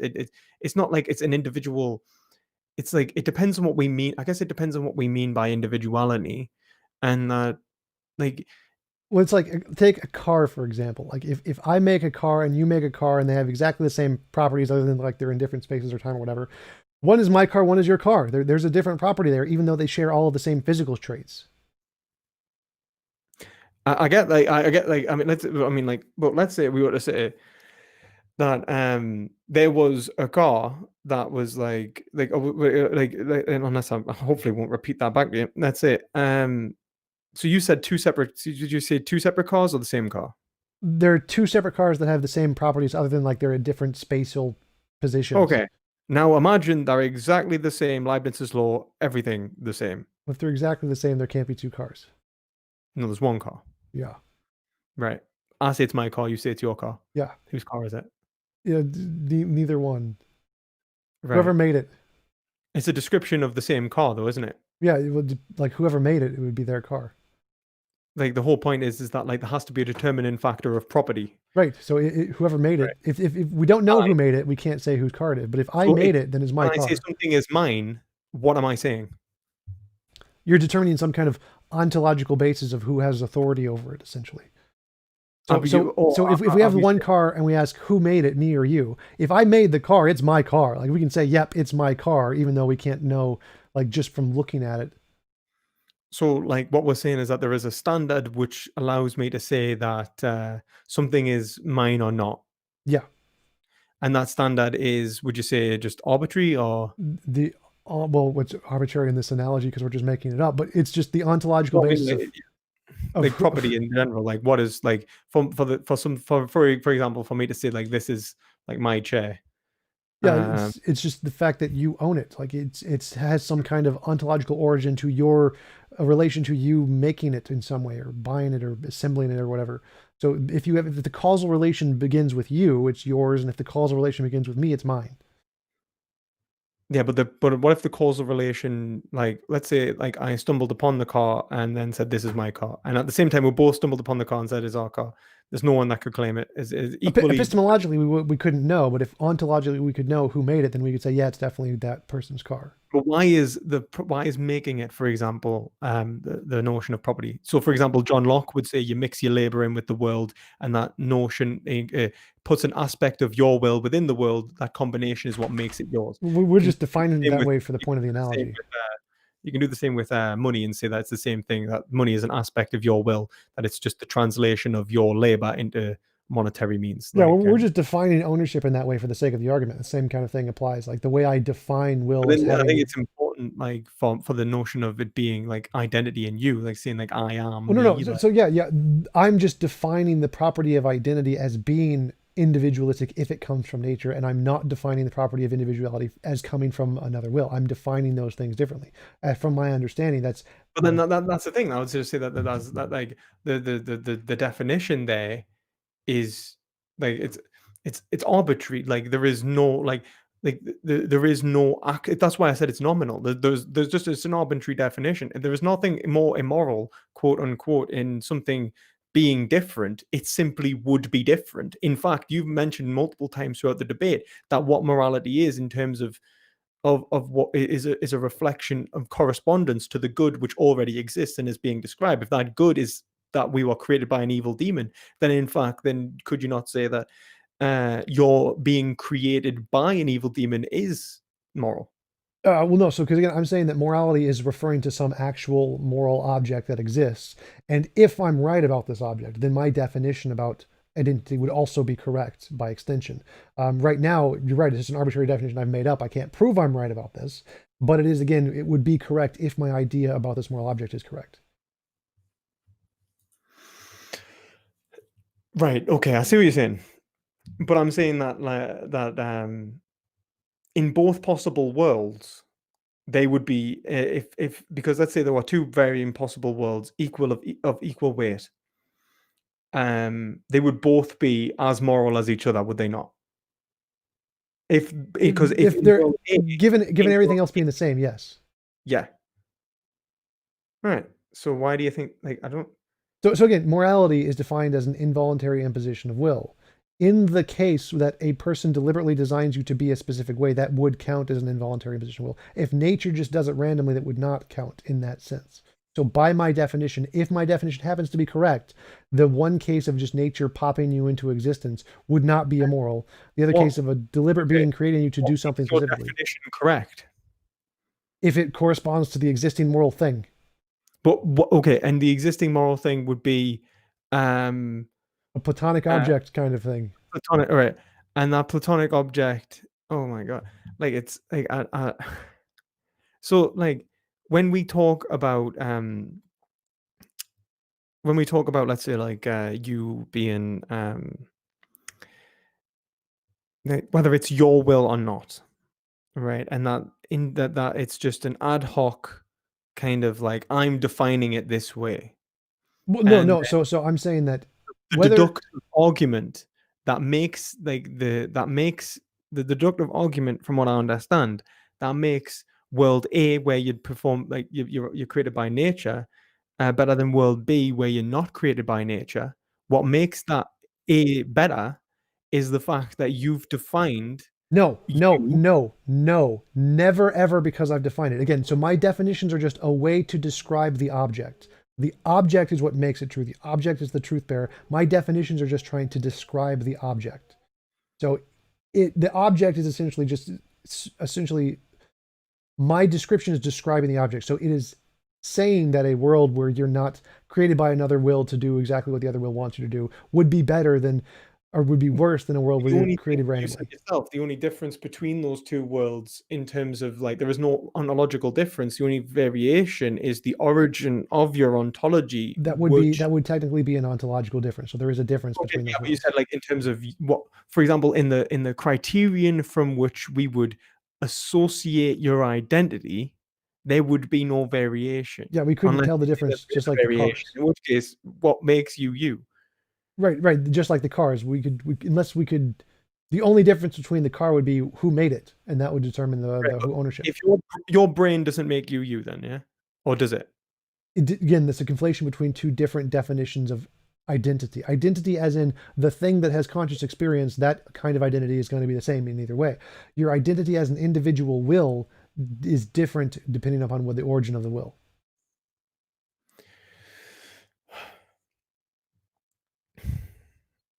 I think we're probably just going to have to disagree. That's fine. That's fair. We can do that. No, you must agree with everything I said. No. I don't do that. I guess the point I would make is that, like, I would say for something to be your property, well, that is yours. I would say that the origin has to be accountable to you, and if we say that you is, the the totality of action urging processes within this being. It's the conscious awareness. It's the it is the totality of your experiences, and that is you. I would say that the origin of you cannot change the metaphysical identification of it being you. Then, but and then I would go on to say that, like, what I would actually say is that what makes you you isn't simply just perceptual awareness in terms of making your action yours. I would say that you can, like, for example, you can be coerced into an action, and it is yours in the Sartrean sense that, you're condemned to be free, you've volunteered. But what we would really normally say when we say that, like, when someone gives you a choice between two negatives and you choose the better negative, that you haven't been able to choose. You've chose between your choices have been limited by another, like they've imposed upon your will. And what I would say is that the removal of imposition comes through the applicability of reason, which is self-determination in that respect. Do you know what I mean? So if I say, like, if I know what you mean. I would just, again, I'd go back to the fact that reason is just more of an emotional process in our brains, and I don't think free will is possible. And because of those two things, I think that the definition you're describing is something I would see as incoherent. That's fair enough. Like, but to try and explain the difference I see between being created by a being and being created by nature, if you roll 10 dice and they all roll a 6, I see that as more special than if I'll just deliberately place them all as a 6. I see those as two different things, even though physically they're all the same. right. So if you roll 10 dice, wait, sorry, say that just again. Like if you just randomly roll 10 dice and they all just land 6s. Well played. Yeah, and then, but if that I would see as more special in a way than if I just deliberately place them all 6s. Yeah, I understand that, but then, like, seen as more special, like, for example, let's say you had like for example, like random chance has produced, like, the 6s, and, like, but then that's not what we're saying. That the difference isn't a change of intention within you, because the intentional state would have always, like, let's say the intentional state was, because the difference, there's an actual difference in action and behavior when you change the dice, right? Well, no, the dice are the same either way. The dice are going to be physically identical in both cases. The dice are the same, but you aren't the same. Well, in the analogy, I'm the dice. I am the 6s. The identity of the individual is the 6s. Okay. I thought you were the one rolling. Okay. So yeah, I'm like the one who deliberately places the dice as a 6s would be like a demon designing you, and the random dice just rolling and all landing 6s would be like you coming about by random. But it's just a feeling then, yeah. Like, it's just like, it's like there is no difference. It's just a feeling. Like, you feel like it's more special. It's like it's exactly the same. I can probably, given enough time, think of how to articulate that in physical terms, but there is clearly, it seems like there's a difference between those two. It's a greater sense of chance, in the sense but then what you're doing is you place an arbitrary value on rarity. Yeah, essentially it's not determined, it's a random process. It's random rather than determined. Indetermined, which means that it's also not free, which is so in, like I said, free will is impossible because either everything is determined. Wait a minute, it's not determined. No, wait a minute. You said it was determined. No. So, like, again, by determinism, my position is either everything is determined or it's a random chance. Those are the two possibilities. Free will is like a third possibility. So determined or random chance, I'm fine with both of those. Okay, and what you would say is that indeterminism holds more value, but that's arbitrarily. Possibly. So I just made this analogy up 5 seconds ago, so I'm still thinking about it. But yes, that would be that would be more, that would like lean in the correct direction. Is like the indeterminacy of the dice would be have a greater value to it in some sense than the determination of it being placed there by the person. That'd be my initial phrasing. Of course, I would ask you what value was, and then you would say the will, yeah? So, yeah, something like that. But then the will was created by either process. And so what you'd say is that what you're actually, like, and this is what I think you're saying that your will would prefer to be randomly constructed rather than determined by, like, it would rather be indeterminately constructed rather than determinately constructed. But either way, it's not free, but you cannot help but prefer the idea. Well, no, the preference is, this is purely just definitionally, I'm saying that if involuntary imposition of will like is the definition of morality essentially. And someone else's will constructs your will, then your will is more just a reference of their will, not you, because they are expressing their will in the way they're creating you, whereas nature isn't expressing its will in the way it's creating you. So just by my definition of moral and immoral, if you're constructed by another will, then you're just that will expressing its will, or accomplishing its will. You're not nature. You're not like in the other Well, case. well, what we're saying is there would still be a metaphysical variation, wouldn't there? Because there's your will and their will. You're a will constructed by their will. Right, but again, the difference there is you are a result of their will. You It are doesn't matter because you're still based your on my will. definition of morality. It does matter. It's very And, important. but how? Because it's still your will in the exact same way as it would be your will if it was nature. What the criterion of what makes it you remains constant. If you are a result of someone else's will, then that's essentially like you being their property. You're not you. You're them. What makes you isn't necessarily No, again, your. you're conflating the two different definitions of identity there. One is the individual thing that you have a sense experience, a qualia, and the other is your origin of being a result of a will. So I would still say you don't ever have yourself as property in the sense that you're never your own causer in your view, yeah? right, but that's not the difference. The difference is no, that's fair. So that means you can never be your own property.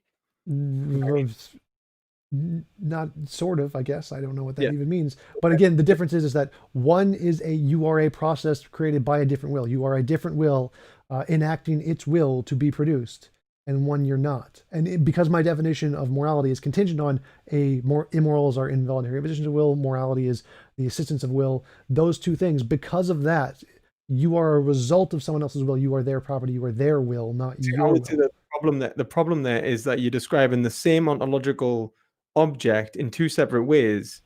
And I would say that the issue then is with your definition of morality, because then what you'll be saying, I mean, reality is that if it's all about will, the actual will of the evil demon is what you should be trying to act out anyway. Yes, if it was the only kind of will that existed, for sure. But again, so I don't see how it could be less immoral. In my world, if you create a being, you can't determine its processes. So in the best of all possible worlds, if you presumably created a being, it would be free of your determination. You could not determine it. That would be immoral. Right. Okay. So in the best of all possible worlds, the demon wouldn't create you. Couldn't. It could create me as an entity, but it couldn't determine any of my will-based processes. Because that would be immoral. Like in my best of all possible worlds, it seems obviously immoral that if you could create a being any way you wanted to, that is bad. No. So there has to be some kind of. But there's no difference in you at all. Yeah. The resulting thing may or may not be a difference. Like I could create a being in lots of different ways, but the reason that we determine whether it is your will or not your will is a variation in your origin.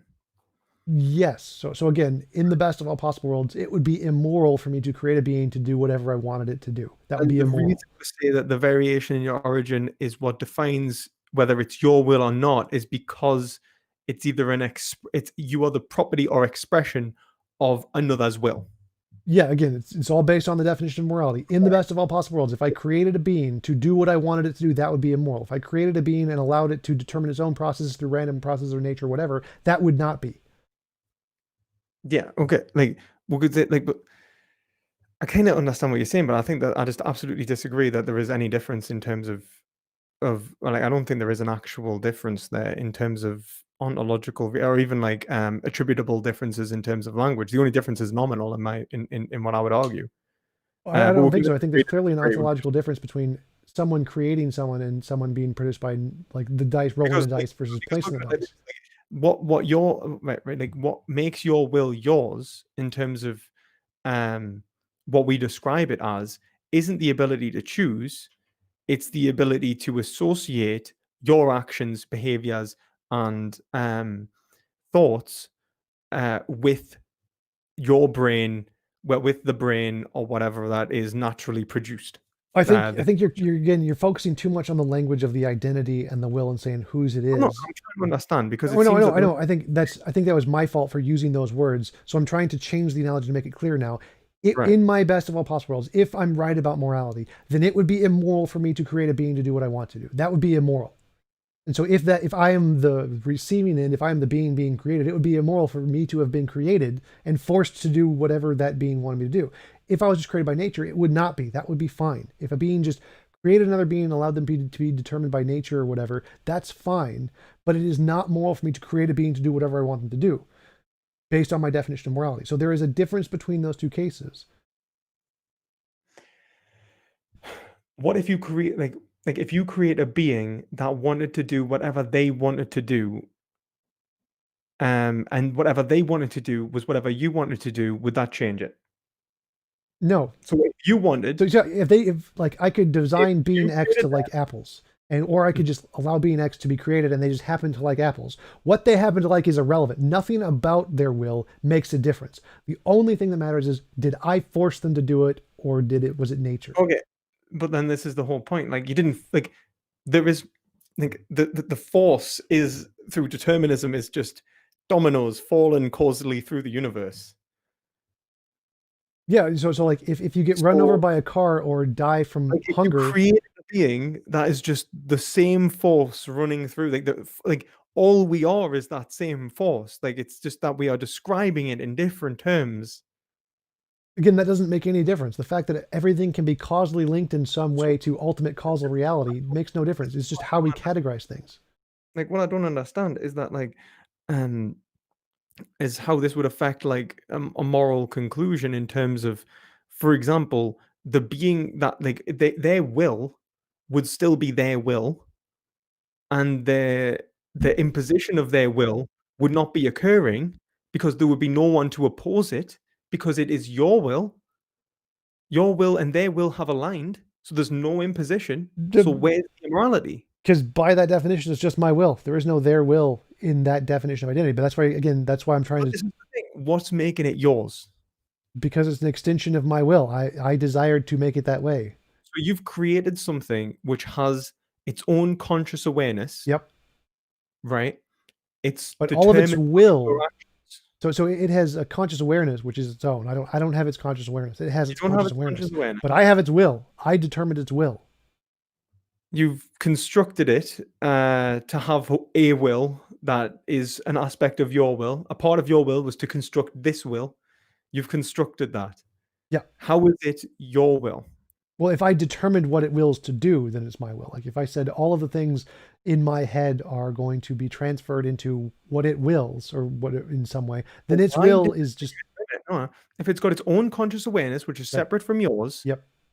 and it has simply the exact same thoughts and behavior patterns that you've gave it, No. how is it any more yours than its? Because again, it's all determined by me. Like it doesn't have an itness You to are it. you are determined by something else. Yep, that's fine. So again, if Then if so it's how is it determined by a determined by being, it's immoral. If it's not determined by a being, it's not immoral. So again, just take the common moral example. If I kill someone, that's immoral. If a rock falls on someone, most people don't consider that to be immoral. There's a difference But between in those two. the physical causal nature of morality which you're proposing, there is no difference. Ontologically, again, so just use the common understanding of morality. In the common understanding of morality, there's a difference between a person killing someone and a rock killing someone. Those are not the same thing. There's a difference there. Most But people. what I'm saying is that the difference doesn't actually exist in terms of culpability, responsibility, which most people would assume if determinism is true, so that it's a spook. It doesn't exist. It does in many different models. If you're saying that it's a physical description of reality, then this moral Again, that's not a problem in compatibilism. Compatibilism does not care if we're determined. You can still have culpability. So it doesn't make a difference whether or not we're determined. You can still have a difference between those two. the culpability is just an ad hoc of, oh, you're culpable for something that actually it's like yes, but actually no. That's what compatibilism is. Yes, that's It's- fine. That's totally fine to do that. It's just categories of different ways to classify things. That's But totally then fine. morality is like if you were to say that morality, all it is a description of human behavior. Well, no. So you can. It's a description of the Platonic object. But the point I'm making is that there isn't a problem with saying that there's going to be a difference If between. you think it's a description of the Platonic object must only be in reference to human actions, then, because they're No, not in reference to rocks falling. That, in my view, rocks falling on people is immoral. So it does, but that's a different topic. The only point I'm trying to make here is that you can make a distinction between a person doing an action and a rock doing an action. just to clarify, in your view, the rock falling on someone would still be immoral, yeah? Yes, absolutely. Because it would be an 100%. imposition of their will. Yep.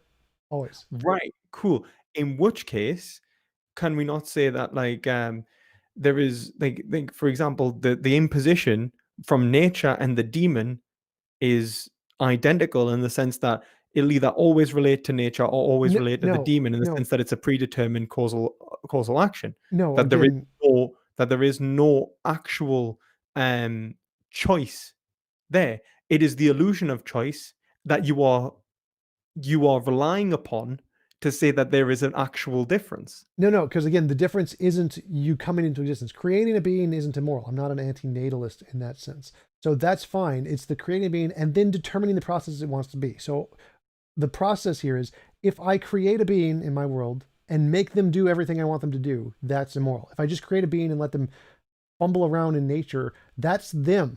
Because whatever parts of nature that determine who they are is also a part of them. It is their who they Just are. the same as the demon, they are a part of the demon just as much as Yes, the they're a demon part is of the part demon. them. They're a part of the demon, which means they're not them. No, because they own that aspect of the demon just as much as the demon owns that aspect of themselves.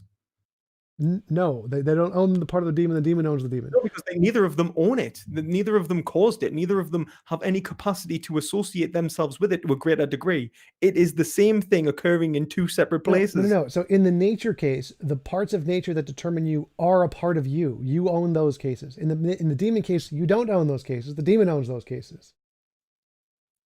But then the ownership, you said, like, we made a distinction in terms of identity, didn't we, between like ownership in terms of being able to associate one's labor Right. and association of oneself with phenomena, like with the reality that we experience, like the totality of our experiences. Well, the reality is that there is no difference in our associations between the mental objects in my head and the mental objects in their head. If they're both the same, right? Let's say my will and their will in a certain aspect is the same. That is just as much an aspect of my will as it is their will. No, again, so ownership is determined by the causal process in which the thing came about. Like if there's a car and we want to say whose car it is, whoever's causal process caused the car is their car. So the causal process in the demon case. If you say it's causal, then we can agree that neither of them caused those things in the first place. That's an illusion. If the demon created someone, they caused it. So we're assuming. No. The demon thinks they caused it, but that was an illusion of free will. There was a greater demon, or it was nature. So we're going to get rid of all of the infinite regrets and say there is a God who is the thing, or nature is the thing. No, rather than saying God, because God implies like an actual free agent. Like I'm saying that there is a determined universe in which there is a being, which then creates you within it. Right. Then again, that would be the same thing. So if you were created by another being that isn't you, you're their property. You're not you. You're not your property. If you're created by nature, then you're your property because nature doesn't care. Nature doesn't have any property rights. It doesn't care.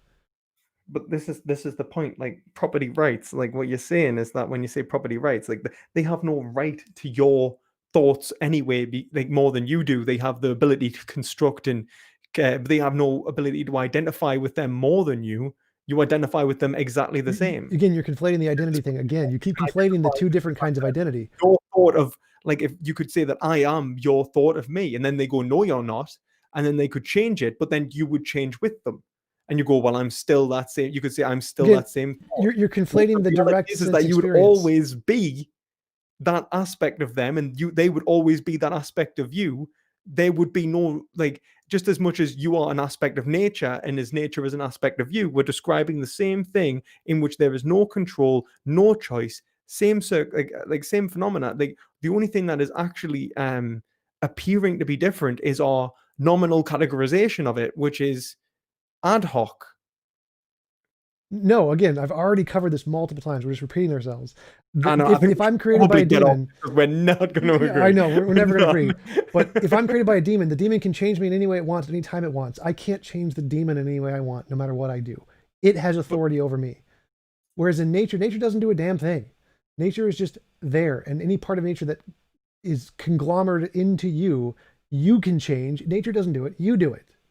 That's the difference, is because the will thing, this emergent property of will that exists or comes about through nature, didn't exist prior to it coming about.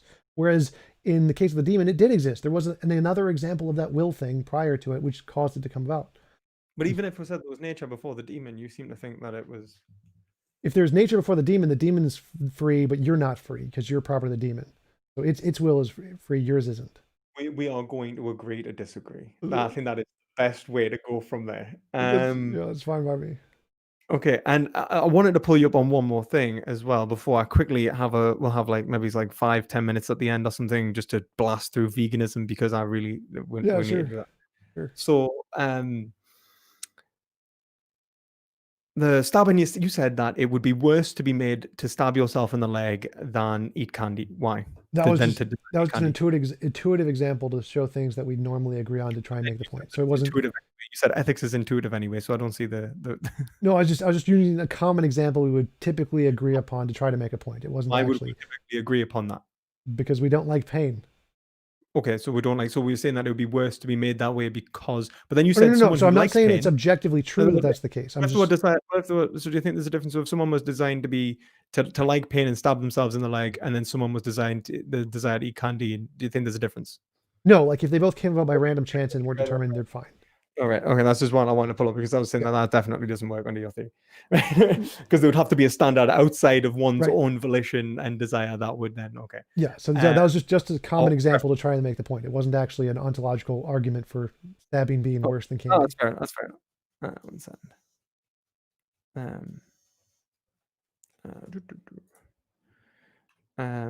Right.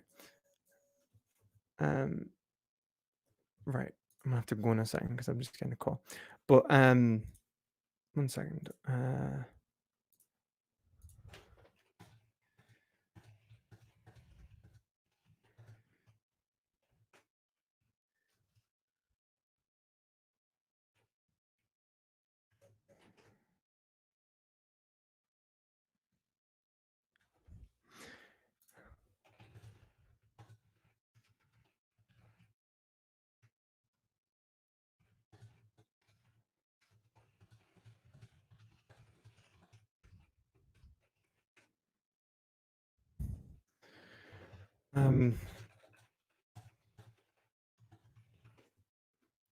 Yeah, like I was just gonna say, like we'll just quickly move on to veganism then. Yeah. Sure.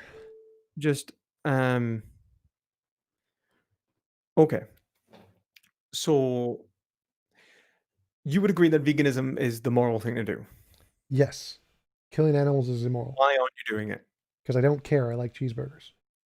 You say you don't care, you like cheeseburgers and it's the moral thing to do, but then you're saying the best of all possible worlds, we would all be doing the moral thing to do. So you would agree that you are being irrational for not doing it? Yeah, immoral. Yeah, I wouldn't say irrational because I have a rational desire for the taste of food, and I don't think and that is more important to me than the rational desire to be moral. Therefore, But in the best of all possible worlds, then would you say that we would be vegan, or would you? I guess in the best of all possible worlds, you say there wouldn't be a contradiction. Would be eat animal products and not? Yeah, you could just have steaks fall from the sky. Okay. But which world would be better? The world in which there was the least imposition of will, or more or less imposition of will? What? Least imposition of will is always better. So, for example, the best of all possible worlds is the least imposition of will. But world A is our world, which people impose their will upon animals. Yeah. In world B is the world in which they don't impose their will upon animals. Yeah, B is more moral. B is better. Yeah, B is more moral. And so you should want to be in B? Should want to be in B. Like what we want is irrelevant to my morality. So it's like I don't need to want the moral things. I can be an immoral person and want immoral things. Like I could be Hitler and want to kill lots of people, and that would be contrary to what the best of all possible worlds would be. What I want, the best of all possible worlds, isn't about what wants. I really wouldn't describe what you're describing as morality. Like I would not like in terms of like I would say like moralis, like if we look at like what morality is and has been described out through history, like I mean moralis is it's come to be known as a noun in certain circles, like would describe my values, blah blah blah, but in reality moralis is like moralis is a derivative from ethikos, the Greek, like moralis Latin, ethikos the Greek, and that means like pertaining to behavior, in which they say it's the standards in which we use to determine our actions. And what you're describing seems not to be about morality. What you're trying to describe is the good, you're trying to describe the Platonic good, not morality. Right, but then if we use the good as the grounds to determine what our actions should be, it could be the same thing. But then, in which case, if we were to say that, then in which case you should want, if you're saying it's the grounds, Yeah, yeah. then you So should if then I I'll be was a moral person and I wanted to be moral, then I would use this as a basis to determine that I should want to be in a world where there was no meat. But I but like don't care so about morality. I care so about you were saying meat. like so if you were to say that like so you should want to be you should want to be Yes. vegan, Yes, you should want to be vegan. right? I just don't care. I just like cheeseburgers. Why don't you care? Probably because like motions and pleasure mean more to me than morality. Even at the expense of others. Yes. So if you were given the option to hurt someone and it would bring you pleasure, you would do it. Probably. Okay. So Like if I was given the option between my life benefit or someone else's life benefit, I would choose mine. I would say that what if if it was your life benefit and the benefit of, let's say, 5 starving children in terms of, let's say, £5 and then 5 starving children? You wouldn't have any guilt afterwards either. I'm not. What do you mean? Like if I was saying feed me or feed the starving children, I chose to feed me. Yeah, I'd feed me every time. Like my life, I value more than all of the No, no, starving no, children. no. Like more. I mean, like not. I mean, like for example, you could donate 1 meal a week to starving children. Like I could do that, but I mean, I don't know what you mean. Like Okay. Well, what if I was saying that let's try and say this another way. Like, what if I was to say that instead of, I'm gonna have to go in 5 minutes if that's okay. yeah, no problem. What if I was to say that I think that the because of the way your descriptive aesthetics works, if I start talking prescriptively, it's just going to kind of just get Well, muddled up, and I can just adopt you're gonna your so viewpoint the and best way to do it would be just to directly influence your emotions, right? Like that would be the because like in terms of well, I can like adopt a prescriptivist. I mean I would argue that this is I mean I just want to be clear. I think you're absolutely wrong about morality, and I know you feel exactly the same about me. Um, but for the sake of this, I'm just going to do this just because I think the animals deserve it. So, um, why do you think that you would live a worse life if you are vegan? I don't. I might live a better life if I was vegan. So wait a minute, wait a minute. So you think you could live a better life? I mean, like right now, you're saying that you don't want or you don't care, right? But I'm saying Yeah, but you care about yourself. yeah. Obviously, that's why. Like you don't care. You care more about something else. You kind of care. You just care more about yourself. Well, I care I would more about say that the realistically, you could be living a much greater life in terms of health, yeah, environmental yep, impact, in terms of overall your ability to, not have to worry about harming something, maybe yep. potentially prevent the guilt forming in your consciousness, whatever, and achieve the same pleasure. Why would you not do that? I just say inductively, I just see the eating of meat as a reliable means to achieve pleasure. I do not see veganism as a reliable means to achieve pleasure, so I choose the eating of meat. Have you tried going vegan? Yes, Impossible Burgers are terrible. They're disgusting. You don't have to like all vegan food. Like, right, look, right. I didn't like. Do you like all omnivorous food? No, Like all meat, dairy, and eggs, and all them animal products. You like all of them, and every combination. no, in every combination. No, pineapple does No. not go on pizza. Right. Okay. So like there's things that you like in certain ways, and like that's the whole point of cooking, isn't it? Yeah, Right. yeah, So what I'm saying is that like all you need to do is learn how to replace those pleasures in your life, and you would be living a more moral life. definitely. Would you not desire to just try and change those pleasures in your life to represent the same satisfaction so that you could live the more moral life, so that your actions are more consistent with your description of how you should be acting? No, I'm way too lazy for that. I want cheeseburgers.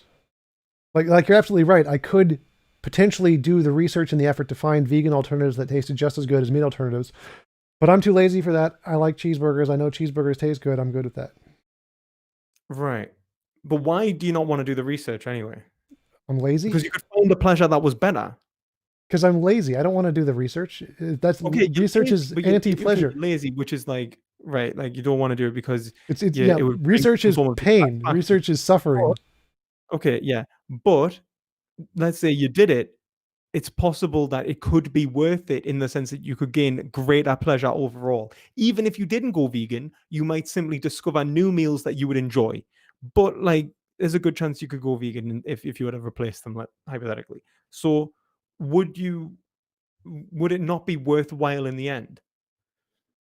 It could be, but it could not be. So the way I see it intuitively is that right now I'm at a watering hole in a desert, and there could be another bigger Oh, watering hole over there, but I'm not going to travel to do it because I'm happy with this watering hole. heart attacks, like Heart attacks? like things like animal products, like we're talking about like vascular disorders, things like dementia, like they're pretty fucking horrible. Um, I think we can agree that you would probably want to avoid those like negatives. Typically, I guess, yeah. Yeah. So you could avoid them, and like all it would do is take a little bit of action now. Does the value of now and later, is the value of now always greater than the value of later? Yep, there is 0% chance of me actually trying to be a vegan unless super hot girls ask me to. Oh my god. All right. Well, if there's any super hot girls watching this, please get in contact with TJump. For the cause, for the animals, ladies. Do it for the You know. cause. I am for this. I will totally try veganism. Absolutely. All right, there we go. There we go, guys. That's this debate. But no, seriously, like, I think, like, for example, like, there is always I think if you were to think about it, like, you might want to avoid, let's say, 14 out of 15 leading causes of death. Um, and that pretty horrible chronic illness, 10 years of suffering that you could probably get away with not feeling. I think if you think about it rationally, you're gonna value then as much as you value now because they are both present moments of your experience. So it would be more rational for you in reference to your desire to achieve at least a plant-based lifestyle. Oh yeah, I totally agree. I think that's perfectly reasonable and rational. I just think I value the current now and the laziness and the taste of cheeseburgers more than I value the future perception of those things. So I just Or don't the future care. suffering, like that, like because you could obviously, like, like but then the reality is you'll always value suffering the same, which is why it's like Yep. I think your argument is perfectly rational and reasonable. I just like cheeseburgers too much to care. okay. So would you agree that you're being irrational then? Yes. Happy Okay. to. Right, well, I guess there's no, I can not do anything from that. Like, what about okay. If Well, liking it's gonna be cheeseburgers is irrational, lock me up, right? well, hopefully, when it is the law that everyone will be vegan. Uh, It will be. I think that in the future that's going to happen. Absolutely. I think so too. I think so too. But anyway, mate, I'm gonna have to shoot off. Yeah, But it's been really fun. Thank you for having us on. definitely. Do you mind if I upload this to my channel as well? Oh, of course, do it. More exposure is better. Upload it everywhere. Oh, that's great. That's great. Yeah. Well, I hope you have a nice night, and thank you all, everyone who's watched this discussion. I hope that because we've got. I mean, half of it was metaphysics and epistemologies and just arguing at each other about those things. So for everyone who's watched, my God bless you. Like, how did you make it through this? Like, I don't know how. I probably would have clicked away. But no, thanks to everyone who's watched. And Oh yeah, and yeah, do you like, want to tell other people about your channel so they can find it? are you sure? Like, is that all right? Yeah. Yeah, yeah. Yeah, so I'm Perspective Philosophy. You can find me at Perspective Philosophy on YouTube.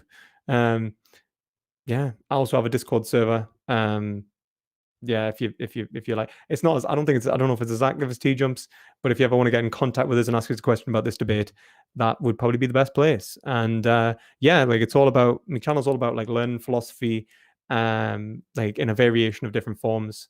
And I'm actually writing my PhD on defending animal liberation. So yeah, in a very, very different ethical mainframe than TJump, right here. So, Okay, mine's better. yeah. We'll just. But thank you again for having us on, and thank you all for watching. Yeah, thanks for coming on. It was a lot of fun. I'll talk to you later. Yeah, take it easy, mate. Bye.